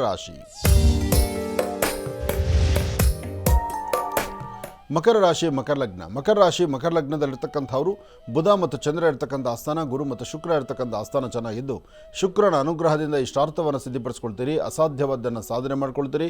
ತೃಪ್ತಿಕರವಾದ ಬದುಕನ್ನು ಕಾಣ್ತೀರಿ. ಒಳ್ಳೆ ಫಲಾಫಲಗಳನ್ನು ಸಿದ್ಧಿಪಡಿಸ್ಕೊಳ್ತಕ್ಕಂಥ ಯೋಗ ಫಲ ನಿಮ್ಮದಾದ್ರಿಂದ ಇವತ್ತು ತಾವು ಏನು ಮಾಡ್ತಿದ್ದೀರೋ, ಏನು ಮಾಡಬೇಕು ಅಂದ್ಕೊಂಡಿದ್ದೀರೋ ಆ ಎಲ್ಲ ಕೆಲಸಗಳಲ್ಲೂ ಸಹಿತ ಲಾಭವನ್ನೇ ಗಳಿಸ್ತೀರಿ. ಆದರೆ ಸಣ್ಣ ಸಣ್ಣ ವಿಚಾರಕ್ಕೂ ಸಹಿತ ಮೂಗಿಂತದಲ್ಲಿ ಕೋಪ ಮಾಡ್ಕೊಳ್ತೀರಿ. ಆರೋಗ್ಯ ಸರಿಯಿಲ್ಲದಂಥ ರೀತಿಯಲ್ಲಿ ಇರ್ತೀರಿ, ಅಥವಾ ಯಾವುದೋ ಒಂದು ಅಸಮಾಧಾನ ನಿಮ್ಮನ್ನು ಬಾಧಿಸ್ತಾ ಇರುತ್ತೆ. ಮಾಡಬೇಕಾಗಿರ್ತಕ್ಕಂಥ ಜವಾಬ್ದಾರಿಯಾದಂಥ ದೊಡ್ಡ ಕೆಲಸಗಳನ್ನು ಕೈಬಿಟ್ಟು ಬೇಡವಾದ ವಿಚಾರಕ್ಕೆ ತಲೆ ಬಗ್ಗಿಸಿ ನಿಂತ್ಕೊಂಡಂಗೆ ಆಗುತ್ತೆ. ಆದಷ್ಟು ಜವಾಬ್ದಾರಿನೂ ಬೇಕು, ಎಚ್ಚರಿಕೆಯೂ ಬೇಕು. ಒಳ್ಳೆ ಫಲಾಫಲಗಳನ್ನು ಸಿದ್ಧಿಪಡಿಸ್ಕೊಳ್ಳುವಂತಹ ಯೋಗ ಫಲ ನಿಮ್ಮದಾಗಬೇಕು. ಅದಕ್ಕಾಗಿ ಗಣಪತಿಯನ್ನು ಪ್ರಾರ್ಥನೆ ಮಾಡಿ. ಏಕದಂತಾಯುಧ್ಮಹೇ ವಕ್ರದುಂಡಾಯ ಧೀಮಹಿ ತನ್ನೋದಂತೆ ಪ್ರಚೋದಯಾತ್. ಗಣಪನ ಆರಾಧನೆಯಿಂದ ಹೆಚ್ಚು ಫಲವನ್ನು ಸಿದ್ಧಿಪಡಿಸ್ಕೊಳ್ಳುವಂಥ ಯೋಗ ಫಲ ಆದ್ದರಿಂದ ಯಾವುದಕ್ಕೂ ಅಂಜಬೇಕಾದ್ದಿಲ್ಲ, ಭಯಪಡಬೇಕಾದ್ದಿಲ್ಲ. ಧೈರ್ಯವಾಗಿರಿ, ಹೆಚ್ಚಿನ ಲಾಭವನ್ನೇ ಗಳಿಸ್ತೀರಿ. ಒಳ್ಳೆಯದಾಗಲಿ. ಇನ್ನು ಕುಂಭರಾಶಿ, ಕುಂಭರಾಶಿ ಕುಂಭಲಗ್ನ. ಕುಂಭರಾಶಿ ಕುಂಭಲಗ್ನದಲ್ಲಿರ್ತಕ್ಕಂಥವ್ರಿಗೆ ಇವತ್ತಿನ ದಿವಸ ವೃತ್ತಿಯಲ್ಲಿ ಅಭಿವೃದ್ಧಿಯನ್ನು ಕಂಡು ಫಲಾಫಲಗಳನ್ನು ಸಿದ್ಧಿಪಡಿಸ್ಕೊಳ್ತಕ್ಕಂಥ ಯೋಗ ಫಲ ಇದೆ. ಸಣ್ಣ ಸಣ್ಣ ವಿಚಾರಕ್ಕೂ ಸಹಿತ ಅಸಮಾಧಾನವನ್ನು ತಂದುಕೊಳ್ತಾ ಇರ್ತೀರಿ, ತೃಪ್ತಿ ಇಲ್ಲದಂಥ ರೀತಿಯಲ್ಲಿರ್ತೀರಿ. ಒಳ್ಳೆಯ ಫಲಾಫಲಗಳನ್ನು ಸಿದ್ಧಿಪಡಿಸ್ಕೊಳ್ಳುವಂಥ ಯೋಗ ಫಲ ನಿಮ್ಮದಾಗಬೇಕಾದ್ರೆ ನೀವು ಮಾಡಬೇಕಾಗಿರ್ತಕ್ಕಂಥದ್ದು ಗಣಪತಿಯ ಪ್ರಾರ್ಥನೆ ಮಾಡಿ. ಹಾಗೆ ಗಣಪತಿಯ ಪ್ರಾರ್ಥನೆ ಮಾಡ್ತಾ ಇವತ್ತಿನ ದಿವಸ ಸಾಧ್ಯವಾದರೆ ಒಂದಷ್ಟು ಗೋಕ್ಷೀರವನ್ನು ಯಾವುದಾದ್ರೂ ಆಲಯಕ್ಕೆ ಕೊಟ್ಟು ಬರ್ತಕ್ಕಂಥದ್ದು, ಅದರಲ್ಲೂ ಸುಬ್ರಹ್ಮಣ್ಯೇಶ್ವರರ ದರ್ಶನಕ್ಕೆ ಹೋಗಿ ಬರ್ತಕ್ಕಂಥದ್ದು, ಪುಣ್ಯಕ್ಷೇತ್ರಗಳಲ್ಲಿ ನಡೀತಕ್ಕಂಥ ಪೂಜಾ ಅನುಷ್ಠಾನ, ರಥೋತ್ಸವ ಅಥವಾ ಜಪ ಅನುಷ್ಠಾನ ಮಾಡ್ತಕ್ಕಂಥದ್ದು, ತೀರ್ಥ ಸ್ನಾನಗಳನ್ನು ಮಾಡ್ತಕ್ಕಂಥದ್ದು, ದೇವರ ದರ್ಶನಕ್ಕೆ ಹೊರಟಾಗ ಆ ಸಾನ್ನಿಧ್ಯದಲ್ಲಿ ಏನಾದರೂ ಒಂದು ಧರ್ಮ ಕಾರ್ಯಗಳನ್ನು ಮಾಡ್ತಕ್ಕಂಥದ್ದು ಮಾಡೋದ್ರಿಂದ ಮತ್ತಷ್ಟು ವಿಶೇಷವಾದಂಥ ಫಲವನ್ನೇ ತಾವು ಸಿದ್ಧಿಪಡಿಸ್ಕೊಳ್ತೀರಿ. ಇವತ್ತಿನ ದಿವಸ ನಿಮ್ಮ ಮನಸ್ಸಲ್ಲಿರ್ತಕ್ಕಂಥ ನಿಮ್ಮ ಮನೋಕಾಮನೆಗಳ ಸಿದ್ಧಿ ಆಗಬೇಕಾದ್ರೂ ಆದಷ್ಟು ಒಳ್ಳೆಯ ಸನ್ಮಾರ್ಗದಲ್ಲಿದ್ದು ಒಳ್ಳೆಯ ಫಲಗಳನ್ನು ಸಿದ್ಧಿಪಡಿಸ್ಕೊಂಡ್ರೆ ಆ ಯೋಗ ಫಲ ಅಂತಕ್ಕಂಥದ್ದು ಅಷ್ಟಕ್ಕಷ್ಟೇ ಇರುತ್ತೆ, ಅಷ್ಟೇ ವಿಶೇಷವಾದ ಫಲ ಸಿಗುತ್ತೆ. ಒಳ್ಳೆಯದಾಗಲಿ, ಶುಭವಾಗಲಿ. ಇನ್ನು ಕಡೆಯ ರಾಶಿ ಮೀನರಾಶಿ.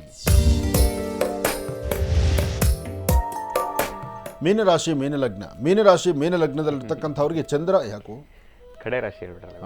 ಅದೇ ನಾನು ನನ್ನ ಮನಸ್ಸಲ್ಲಿ ಬಂತು, ನಾನು ಅನ್ನಬಾರ್ದಿತ್ತು. ಇರಲಿ, ಒಂದೊಂದ್ಸತಿ ಬಂದ್ಬಿಡತ್ತೆ ಅದು. ಎಷ್ಟೇ ನಾವು ಸಮಾಧಾನ ಅಂದ್ಕೊಂಡ್ರು ಅದು ಆ ರಾಶಿ ಬಂದ. ಯಾಕೆಂದರೆ ಕಳೆದ 14 ವರ್ಷದಿಂದ ಹೇಳಿರೋದು, ಈಗೇನು ಸಡನ್ನಾಗಿ ಚೇಂಜ್ ಮಾಡ್ಕೊಳ್ತೀವಿ ಅಂದರೆ ಅದು ಆಗೋದಿಲ್ಲ. ಇರಲಿ. ಇನ್ನು ಮೀನರಾಶಿ.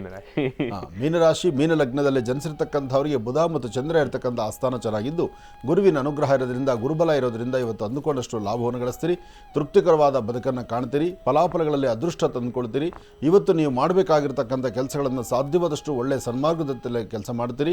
ಹಾಗೆ ಗುರು ಹಿರಿಯರ ಮಾರ್ಗದರ್ಶನ ನಡೆಸಂಥ ಎಲ್ಲ ಕೆಲಸಗಳಲ್ಲೂ ಲಾಭವಿದೆ. ವಿದ್ಯಾರ್ಥಿಗಳು ಓದೋದ್ರ ಕಡೆ ಸ್ವಲ್ಪ ಗಮನ ಕೊಟ್ಟು ಹೆಚ್ಚು ವಿದ್ಯಾಭ್ಯಾಸದ ಕಡೆ ಗಮನ ಕೊಡಬೇಕು, ಅದರಿಂದ ಲಾಭವನ್ನು ಗಳಿಸ್ತೀರಿ. ಇದರ ಮಧ್ಯದಲ್ಲಿ ಮಧ್ಯಾಹ್ನ 12ರಿಂದ 4:20 ಮಧ್ಯದಲ್ಲಿ 12 ಗಂಟೆಯಿಂದ 4 ಗಂಟೆ 20 ನಿಮಿಷ ಈ ಸಮಯ ಅಷ್ಟು ಸಮಂಜಸಕರವಾಗಿರ್ತಕ್ಕಂಥದ್ದಲ್ಲ. ಇದೇ ಸಮಯದಲ್ಲಿ ತೊಂದರೆ ತಾಪತ್ರೆಗಳು ಜಾಸ್ತಿ ಆಗಿಬಿಡುತ್ತೆ. ಭಯನೂ ಒಂಥರ ಎಲ್ಲೋ ಒಂದು ಕಡೆ ನಿಮ್ಮನ್ನು ಆವರಿಸುತ್ತೆ. ಸ್ವಲ್ಪ ಎಚ್ಚರಿಕೆಯಿಂದ ಇದ್ದರೆ ಅದರ ಫಲಗಳು ಸಾಕಷ್ಟು ಆಗುತ್ತೆ. ಒಳ್ಳೆಯದಾಗಲಿ, ಶುಭವಾಗಲಿ. ಇನ್ನು ಇಷ್ಟು ಹೊತ್ತಿನವರೆಗೂ ಕೂಡ ಸಾಕಷ್ಟು ಮಹತ್ವಪೂರ್ಣ ಮಾಹಿತಿಗಳನ್ನು ನಾವೆಲ್ಲರೂ ಕೂಡ ತಿಳ್ಕೊಂಡಿರ್ತಕ್ಕಂಥದ್ದಾಯಿತು. 12 ರಾಶಿಗಳಿರತಕ್ಕಂಥ ಫಲಾಫಲಗಳನ್ನು ತಿಳ್ಕೊಂಡಿದ್ದೇವೆ. ಇದೆಲ್ಲದಕ್ಕೆ ನಮಗೆಲಾಗಿ ಇವತ್ತಿನ ಸೃಷ್ಟಿ ಕಾರ್ಯಕ್ರಮದ ಪ್ರಾರಂಭದ ಹಂತದಲ್ಲೇ ಸುಬ್ರಹ್ಮಣ್ಯನ ದರ್ಶನವನ್ನು ಕೂಡ ಮಾಡಿದ್ವಿ. ಅದರಲ್ಲೂ ಗುರುವಾರ ಗುರುರಾಯರ ಅನುಗ್ರಹವನ್ನು ಕೂಡ ಪಡ್ಕೊಂಡಿರ್ತಕ್ಕಂಥದ್ದಾಯಿತು. ಇನ್ನು ಈಗ ಕಾರ್ಯಕ್ರಮದಲ್ಲಿ ಮತ್ತೊಂದು ಕರೆ ಸಿದ್ಧವಾಗಿದೆ, ಬನ್ನಿ ಸ್ವೀಕರಿಸೋಣ. ಹಲೋ ಹಲೋ ಅಮ್ಮ, ನಮಸ್ತೆ. ಚೆನ್ನಾಗಿದ್ದೀರಾ? ನಮಸ್ತೆ ಸರ್. ನಮಸ್ತೆ ಸರ್. ನಮಸ್ತೆ ಅಮ್ಮ. ಚೆನ್ನಾಗಿದ್ದೀರಾ ಸರ್? ಚೆನ್ನಾಗಿದ್ದೀನಮ್ಮ. ಎಲ್ಲಿಂದ ಕರೆ ಮಾಡ್ತಿದ್ದೀರಿ? ಹೊಳಲ್ಕೆರೆಯಿಂದ ಸರ್. ಹೊಳಲ್ಕೆರೆಯಿಂದ. ಅಮ್ಮ, ತಮ್ಮ ಹೆಸರು ತಿಳ್ಕೊಬೋದಾ? ರೇಖಾ ಅಂತ ಸರ್. ರೇಖಾ ಅಂತ ಹೇಳಿ. ಗುರುಜಿ ನಮ್ಮ ಜೊತೆ ಇದ್ದಾರಮ್ಮ, ಮಾತಾಡಿ ತಾಯಿ. ಹಲೋ ಹಲೋ, ಕೋಟಿ ಕೋಟಿ ನಮನಗಳು ಸರ್. ನಮಸ್ತೆ ತಾಯಿ. ನಮಸ್ತೆ ಅಮ್ಮ, ಹೇಳಮ್ಮ. 5-6 ವರ್ಷದಿಂದನೂ ಕಾಲ್ ಮಾಡ್ತಾ ಇದ್ದೀನಿ. ಇವತ್ತು ಕಾಲ್ ಸಿಕ್ಕಿದೆ ಗುರುಗಳೇ, ಏನ್ ಮಾತಾಡ್ಬೇಕಂತಾನೆ ಗೊತ್ತಾಗ್ತಿಲ್ಲ. 6 ವರ್ಷದಿಂದ ಕಾತುರದಿಂದ ಕಾಯ್ದಿದ್ರಿ. ಇವತ್ತು ನಿಮ್ಮ ಕರೆ ಸಿಕ್ಕಿದೆ, ಮಾತಾಡಿ. ನಿಮ್ಮ ಮನಸ್ಸಲ್ಲಿ ಏನು ನೋವಿದೆ ಅದು ಹೇಳಿ. ಡೈಲಿ ನೋಡ್ತೀನಿ ಸ್ವಾಮಿ ನಿಮ್ಮ ಕಾರ್ಯಕ್ರಮಗಳು, ಒಂದು ಮಿಸ್ ಮಾಡಲ್ಲ, ಆ ತರ ನೋಡ್ತೀನಿ ಗುರುಗಳೇ. ಮನೆಗೆ ಬಹಳ ಸಮಸ್ಯೆ ಆಗ್ಬಿಟ್ಟಿದೆ. ಮನೆಯಲ್ಲಿ ಇವಾಗ ವ್ಯವಹಾರ ಮಾಡ್ತಾ ಇದೀವಿ. ವ್ಯವಹಾರ ಮಾಡ್ತಾನೆ ಏನಂತಾನೆ ಗೊತ್ತಾಗ್ತಿಲ್ಲ. ವ್ಯವಹಾರ ಎಲ್ಲ ನಿಂತೋಗ್ಬಿಡುತ್ತೆ. ಮಕ್ಕಳು ಜೀವನ ಮಾಡೋದು ಬಹಳ ಕಷ್ಟ ಆಗ್ಬಿಡುತ್ತೆ. ಮಕ್ಕಳು ಏನ್ ಮಾಡ್ತಾರೆ? ಮಕ್ಕಳು ಒಬ್ರು B.Ed ಮಾಡ್ತಾಳೆ, ಒಬ್ಬ SLC. ಓಹೋ. ಯಜಮಾನಿಗೆ ಸ್ಲೋಕ್ ಆಗಿದೆ. ಮತ್ತೆ ಇನ್ನು ಮನೆ ಸಂಸಾರ ನಡೆಸೋದು? ಆಯ್ತು ಸ್ವಾಮಿಗಳೇ, ಇಲ್ಲೇ APMC ಮಾರ್ಕೆಟ್ ಅಲ್ಲಿ ಒಂದು ಕೆಲಸ ಸಿಕ್ಕಿದೆ ನಮ್ಮ ಯಜಮಾನ್ರಿಗೆ. ಕೆಲಸ ಕೊಡ್ತಿದೀವಿ, ಹೋಗ್ತಾರೆ. ನಮಗೆ ಈ ಅಂಗಡಿಯಿಂದಾನೇ ಆಸ್ತಿ ಇಲ್ಲ, ಏನು ಇಲ್ಲ. ಒಂದ್ ಮನೆ ಎಷ್ಟೋ ಸಾಲ ಸೂಲ ಮಾಡಿ ಮನೆ ಕಟ್ಕೊಂಡಿದೀನಿ. ಇದೊಂದು ಅಂಗಡಿಯಿಂದಾನೇ ಜೀವನ ನಡೆಸ್ಬೇಕು ನಾವು. ಅಂಗಡಿ ಇದ್ದಿದ್ದಂತಾನೆ ಇವಾಗ 2 ವರ್ಷ ಆಯ್ತು, ವ್ಯವಹಾರನೇ ಇಲ್ಲ. ಅಕ್ಕಪಕ್ಕ ಎಲ್ಲ ಚೆನ್ನಾಗಾಗುತ್ತೆ, ನನಗೆ ವ್ಯಾಪಾರನೇ ಇಲ್ಲ, ಏನು ಇಲ್ಲ. ನೋಡಿ, ಎಲ್ಲಾ ದೇವ್ರು ಅನುಷ್ಠಾನಗಳೆಲ್ಲ ಮಾಡ್ತೀನಿ, ಯಾಕಂತಾನೆ ಗೊತ್ತಿಲ್ಲ, ಹಿಂಗಾಗ್ತೈತೆ ನನಗೆ. ನಿನ್ನ ಸ್ವರತರಂಗ ಪ್ರಕಾರ ಇನ್ನು 2 ತಿಂಗಳು 12 ದಿವಸ, ಕರೆಕ್ಟಾಗಿ ಇವತ್ತಿಗೆ 2 ತಿಂಗಳು 12 ದಿವಸ ಆದರೆ ನಿಮ್ಮ ಭವಿಷ್ಯತ್ತಲ್ಲೇ ಒಂದು ಬದಲಾವಣೆ ಇದೆ. ಧೈರ್ಯವಾಗಿರಿ, ತಾಯಿ ಅನುಕೂಲ ಮಾಡ್ತಾಳೆ. ಯಾವತ್ತೂ ಭಾಳಷ್ಟು ಕಷ್ಟಗಳು ಮತ್ತು ಪರೀಕ್ಷೆಗಳಾದಮೇಲೆ ನಾವು ಚೆನ್ನಾಗಾಗೋದು. ಒಬ್ಬ ಬಡವನಿಗೆ ನಮ್ಮ ಪರೀಕ್ಷೆ ಜಾಸ್ತಿ ಇರೋದು, ಒಬ್ಬ ಬಡವನೇ ಕಷ್ಟ ಅನುಭವಿಸುವಂಥದ್ದು, ಅದು ಸೃಷ್ಟಿ ನಿಯಮನೇ ಆಗ್ಬಿಟ್ಟಿದೆ. ಆದರೆ ಭಗವಂತ ಆತ ಕೊಟ್ಟರೆ ಮಾತ್ರ ನಮ್ಮ ಜೀವನದಲ್ಲಿ ಒಂದು ಒಳ್ಳೆಯ ಒಂದು ಕಾಲಘಟ್ಟವನ್ನು ನಾವು ನೋಡ್ತೀವಿ. ನೀವು ಹೆದರಬೇಡಿ, ನಿಮ್ಮ ಸ್ವರತರಂಗ ಚೆನ್ನಾಗಿದೆ. ಈಗ ನಿಮ್ಮ ವ್ಯವಹಾರಗಳು ಚೆನ್ನಾಗಿ ನಡೀಲಿಕ್ಕೋಸ್ಕರ ನೀವು ಒಂದು ಕೆಲಸ ಮಾಡಿ. ನಿಮ್ಮ ಮನೆ ಸಮೀಪದಲ್ಲಿ ಎಲ್ಲಾದರೂ ಒಂದು ಕಡೆ ಬನ್ನಿ ವೃಕ್ಷ ಇದ್ದರೆ ಆ ಬನ್ನಿ ವೃಕ್ಷಕ್ಕೆ 11 ದಿನ ತಪ್ಪದಿರ ಪ್ರತಿ ದಿವಸ ಬೆಳಿಗ್ಗೆ ಹೋಗಿ ಆ ಬನ್ನಿ ವೃಕ್ಷದ ಮುಂದ್ಗಡೆ ಒಂದು ನಕ್ಷತ್ರ ಬರೆದು ಅದ್ರ ಮೇಲೆ 2 ದೀಪವನ್ನು ಇಟ್ಟು ನಮಸ್ಕಾರ ಮಾಡಿಕೊಂಡು 11 ಪ್ರದಕ್ಷಿಣೆ ಹಾಕ್ಬಿಟ್ಟು ಬನ್ನಿ. ಮನೆಗೆ ಬಂದಮೇಲೆ ಒಂದು ಚಿಟಿಕೆ ಬೆಲ್ಲವನ್ನು ನೀರಲ್ಲಿ ಹಾಕ್ಬಿಟ್ಟು ದೃಷ್ಟಿ ತೆಗೆದು ಅದನ್ನು ಹಸಿರು ಗಿಡದ ಮೇಲೆ ಚೆಲ್ರಿ. ಈ ಪ್ರಕಾರ ಮಾಡ್ತಾ ಬಂದರೆ ಆರ್ಥಿಕ ಪರಿಸ್ಥಿತಿ ಅಭಿವೃದ್ಧಿ ಆಗುತ್ತೆ, ವಾಸ್ತುಗುರದಲ್ಲಿರ್ತಕ್ಕಂಥ ದೋಷ ದೂರ ಆಗುತ್ತೆ, ನಿಮ್ಮ ಮನಸ್ಸಿಗೆ ಏನು ಒಂದು ಅಸಮಾಧಾನ ಸನ್ನಿವೇಶಗಳಿದೆ ಅದೆಲ್ಲವೂ ಸರಿ ಹೋಗುತ್ತೆ. ಗುರುಗಳೇ ದೃಷ್ಟಿ ತೆಗಿಯೋದು ಯಾವ್ದು ಗುರುಗಳೇ? ಅಂಗಡಿ ಮನೆಗೆ ಇಲ್ಲ ನಮಗೆ ಗುರುಗಳೇ? ನಿಮಗೆ ನೀವು ತಕ್ಕೋಬೇಕು. ನಾವು ತೆಗ್ದು ಹೌದು, ಅಂಗಡಿಗೆ ಮಾಡ್ತಕ್ಕಂಥದ್ದೇನಿಲ್ಲ. ನೀವು ಹೋಗಿ ಅಲ್ಲಿ ದೀಪ ಹಚ್ತಿರಲ್ಲ ಬನ್ನಿ ವೃಕ್ಷದ ಹತ್ರ, ಆಗಲೇ ನಿಮ್ಮ ವ್ಯವಹಾರಗಳಲ್ಲಿ ಕಾರ್ಯಸಿದ್ಧಿ ಆಗ್ತಾ ಹೋಗುತ್ತೆ. ಇದನ್ನು ಮಾಡ್ತಾ ಬನ್ನಿ, ಸರಿ ಉತ್ತಮ. ಕಾರ್ಯಕ್ರಮಕ್ಕೆ ಕರೆ ಮಾಡೋದಕ್ಕಾಗಿ ತಮಗೆ ಧನ್ಯವಾದಗಳಮ್ಮ. ಒಳ್ಳೆಯದಾಗಲಿ, ಶುಭವಾಗಲಿ. ಇನ್ನು ಬಹಳ ವಿಶೇಷವಾಗಿ ಗುರುಗಳೇ, ನಾಳೆ ರಥಸಪ್ತಮಿ ಇರುವ ಕಾರಣದಿಂದ ನಮ್ಮ ವೀಕ್ಷಕರು ಯಾವ ರೀತಿ ಕ್ರಮಾನುಷ್ಠಾನವನ್ನು ಅನುಸರಿಸಬೇಕು, ಪೂಜಾನುಷ್ಠಾನ? ನಾಳೆ ರಥಸಪ್ತಮಿ ಆದ್ದರಿಂದ ಇವತ್ತೇ ಶುಭ ಸಂಧ್ಯಾಕಾಲ, ಸೂರ್ಯಾಸ್ತಮದ ಒಳಗಡೆ. ಸೂರ್ಯಾಸ್ತಮ ಆದ ನಂತರ ಅಂದರೆ ಸೂರ್ಯ ಮುಳುಗದ ಮೇಲೆ ಯಾವುದೇ ಗಿಡ ಮರಗಳನ್ನು ಮುಟ್ಟಬಾರದು. ಇದನ್ನೆಲ್ಲರೂ ಅರ್ಥ ಮಾಡ್ಕೋಬೇಕು. ಸೂರ್ಯಾಸ್ತಮಕ್ಕೂ ಮುನ್ನ ಬಿಳಿ ಎಕ್ಕದ ಎಲೆಗಳನ್ನು ಸಂಗ್ರಹಣ ಮಾಡಬೇಕು. ಬಿಳಿ ಎಕ್ಕದ ಎಲೆಗಳು ಸಾಧ್ಯವಾದಷ್ಟು ನಿಮ್ಮ ಕುಟುಂಬದಲ್ಲಿ ಎಷ್ಟು ಜನ ಇದ್ದರೋ ಒಬ್ಬೊಬ್ಬರಿಗೆ ಒಂದು ಹೆಗಲ ಮೇಲೆ 2 ಎಲೆ, 2, 4, 6 ಅಂದರೆ 2, 4, 8 ಎಲೆ. 2 ಪಾದದ ಮೇಲೆ 2 ಪಾದದ ಮೇಲೂ 2 ಎಲೆ 4 ಎಲೆ ಬೇಕು. ಹಾಗೆ 2 ಭುಜಗಳ ಮೇಲೆ ಇಟ್ಕೊಳ್ಳೋದಕ್ಕೆ ಅಲ್ಲೂ 4 ಎಲೆ ಬೇಕು. ಅದರ ಮೇಲೆ ಸ್ವಲ್ಪ ಅಕ್ಷತೆ ಕಾರಣ ಹಾಕ್ಕೊಂಡು ಪೂರ್ವಾಭಿಮುಖವಾಗಿ ನಿಂತು ಸ್ನಾನ ಮಾಡಬೇಕು. ನೀವು ಮೈಮೇಲೆ ನೀರು ಹಾಕ್ಕೊಂಡಾಗ ನೀರು ಬಿದ್ದಾದ ನಂತರ ಎಲೆ ಆದಷ್ಟು ತಳಗೆ ಬಿದ್ದೋಗ್ಬಿಡುತ್ತೆ. ಅಲ್ಲಿಗೆ ನಿಮ್ಮ ದೇಹದಲ್ಲಿರ್ತಕ್ಕಂಥ ದೋಷಗಳು ದೂರ ಆಗುತ್ತೆ. ಸೂರ್ಯನ ಅನುಗ್ರಹವನ್ನು ಸಿದ್ಧಿಪಡಿಸ್ಕೊಂಡಂಗಾಗತ್ತೆ. ಬಿಳಿ ಎಕ್ಕದ ಎಲೆಯನ್ನು ಭುಜದ ಮೇಲೆ ಇಟ್ಕೊಂಡು ನಮಸ್ಕಾರ ಮಾಡಿ, ಅಂದರೆ ಸ್ನಾನ ಮಾಡೋದ್ರಿಂದ, ಅದಾದ ನಂತರ ಬಂದು ಸೂರ್ಯ ನಮಸ್ಕಾರ ಮಾಡಿ ಸೂರ್ಯನ ಮುಂದೆ 2 ದೀಪವನ್ನು ಹಚ್ಚೋದ್ರಿಂದ, ನಾಳೆ ಗೋಧಿಯಿಂದ ಮಾಡಿರ್ತಕ್ಕಂಥ ಪದಾರ್ಥವನ್ನು ಸೂರ್ಯನಿಗೆ ನೈವೇದ್ಯ ಮಾಡೋದ್ರಿಂದ, ಅಥವಾ ಒಂದು ಕೆಂಪು ವಸ್ತ್ರ ಒಂದಷ್ಟು ಬೆಲ್ಲ, ಗೋಧಿ ಇದನ್ನು ಮನೆಯಲ್ಲೇ ಗಂಟು ಕಟ್ಟಿ ಪೂಜೆ ಮಾಡಿ ಯಾವುದಾದ್ರು ಸೂರ್ಯನಾರಾಯಣನಿಗೋ ಅಥವಾ ಮಹಾವಿಷ್ಣು ಸಾನ್ನಿಧ್ಯಕ್ಕೋ ಅಥವಾ ರಾಮದೇವರ ಸಾನ್ನಿಧ್ಯಕ್ಕೋ ಕೊಟ್ಟು ಪ್ರಾರ್ಥನೆ ಮಾಡೋದ್ರಿಂದ ನಿಮ್ಮ ಮನಸ್ಸಲ್ಲಿರ್ತಕ್ಕಂಥ ದುಃಖ ದುಮ್ಮಾನವನ್ನು, ಕಷ್ಟಗಳನ್ನು, ಅನಾರೋಗ್ಯದ ಕ್ಷಣವನ್ನು, ಮನೆಯಲ್ಲಿರ್ತಕ್ಕಂಥ ಕೆಲವು ಋಣಬಾಧೆಗಳನ್ನು ದೂರ ಮಾಡ್ಕೊಳ್ತೀರಿ. ಒಳ್ಳೆಯದಾಗಲಿ, ಶುಭವಾಗಲಿ.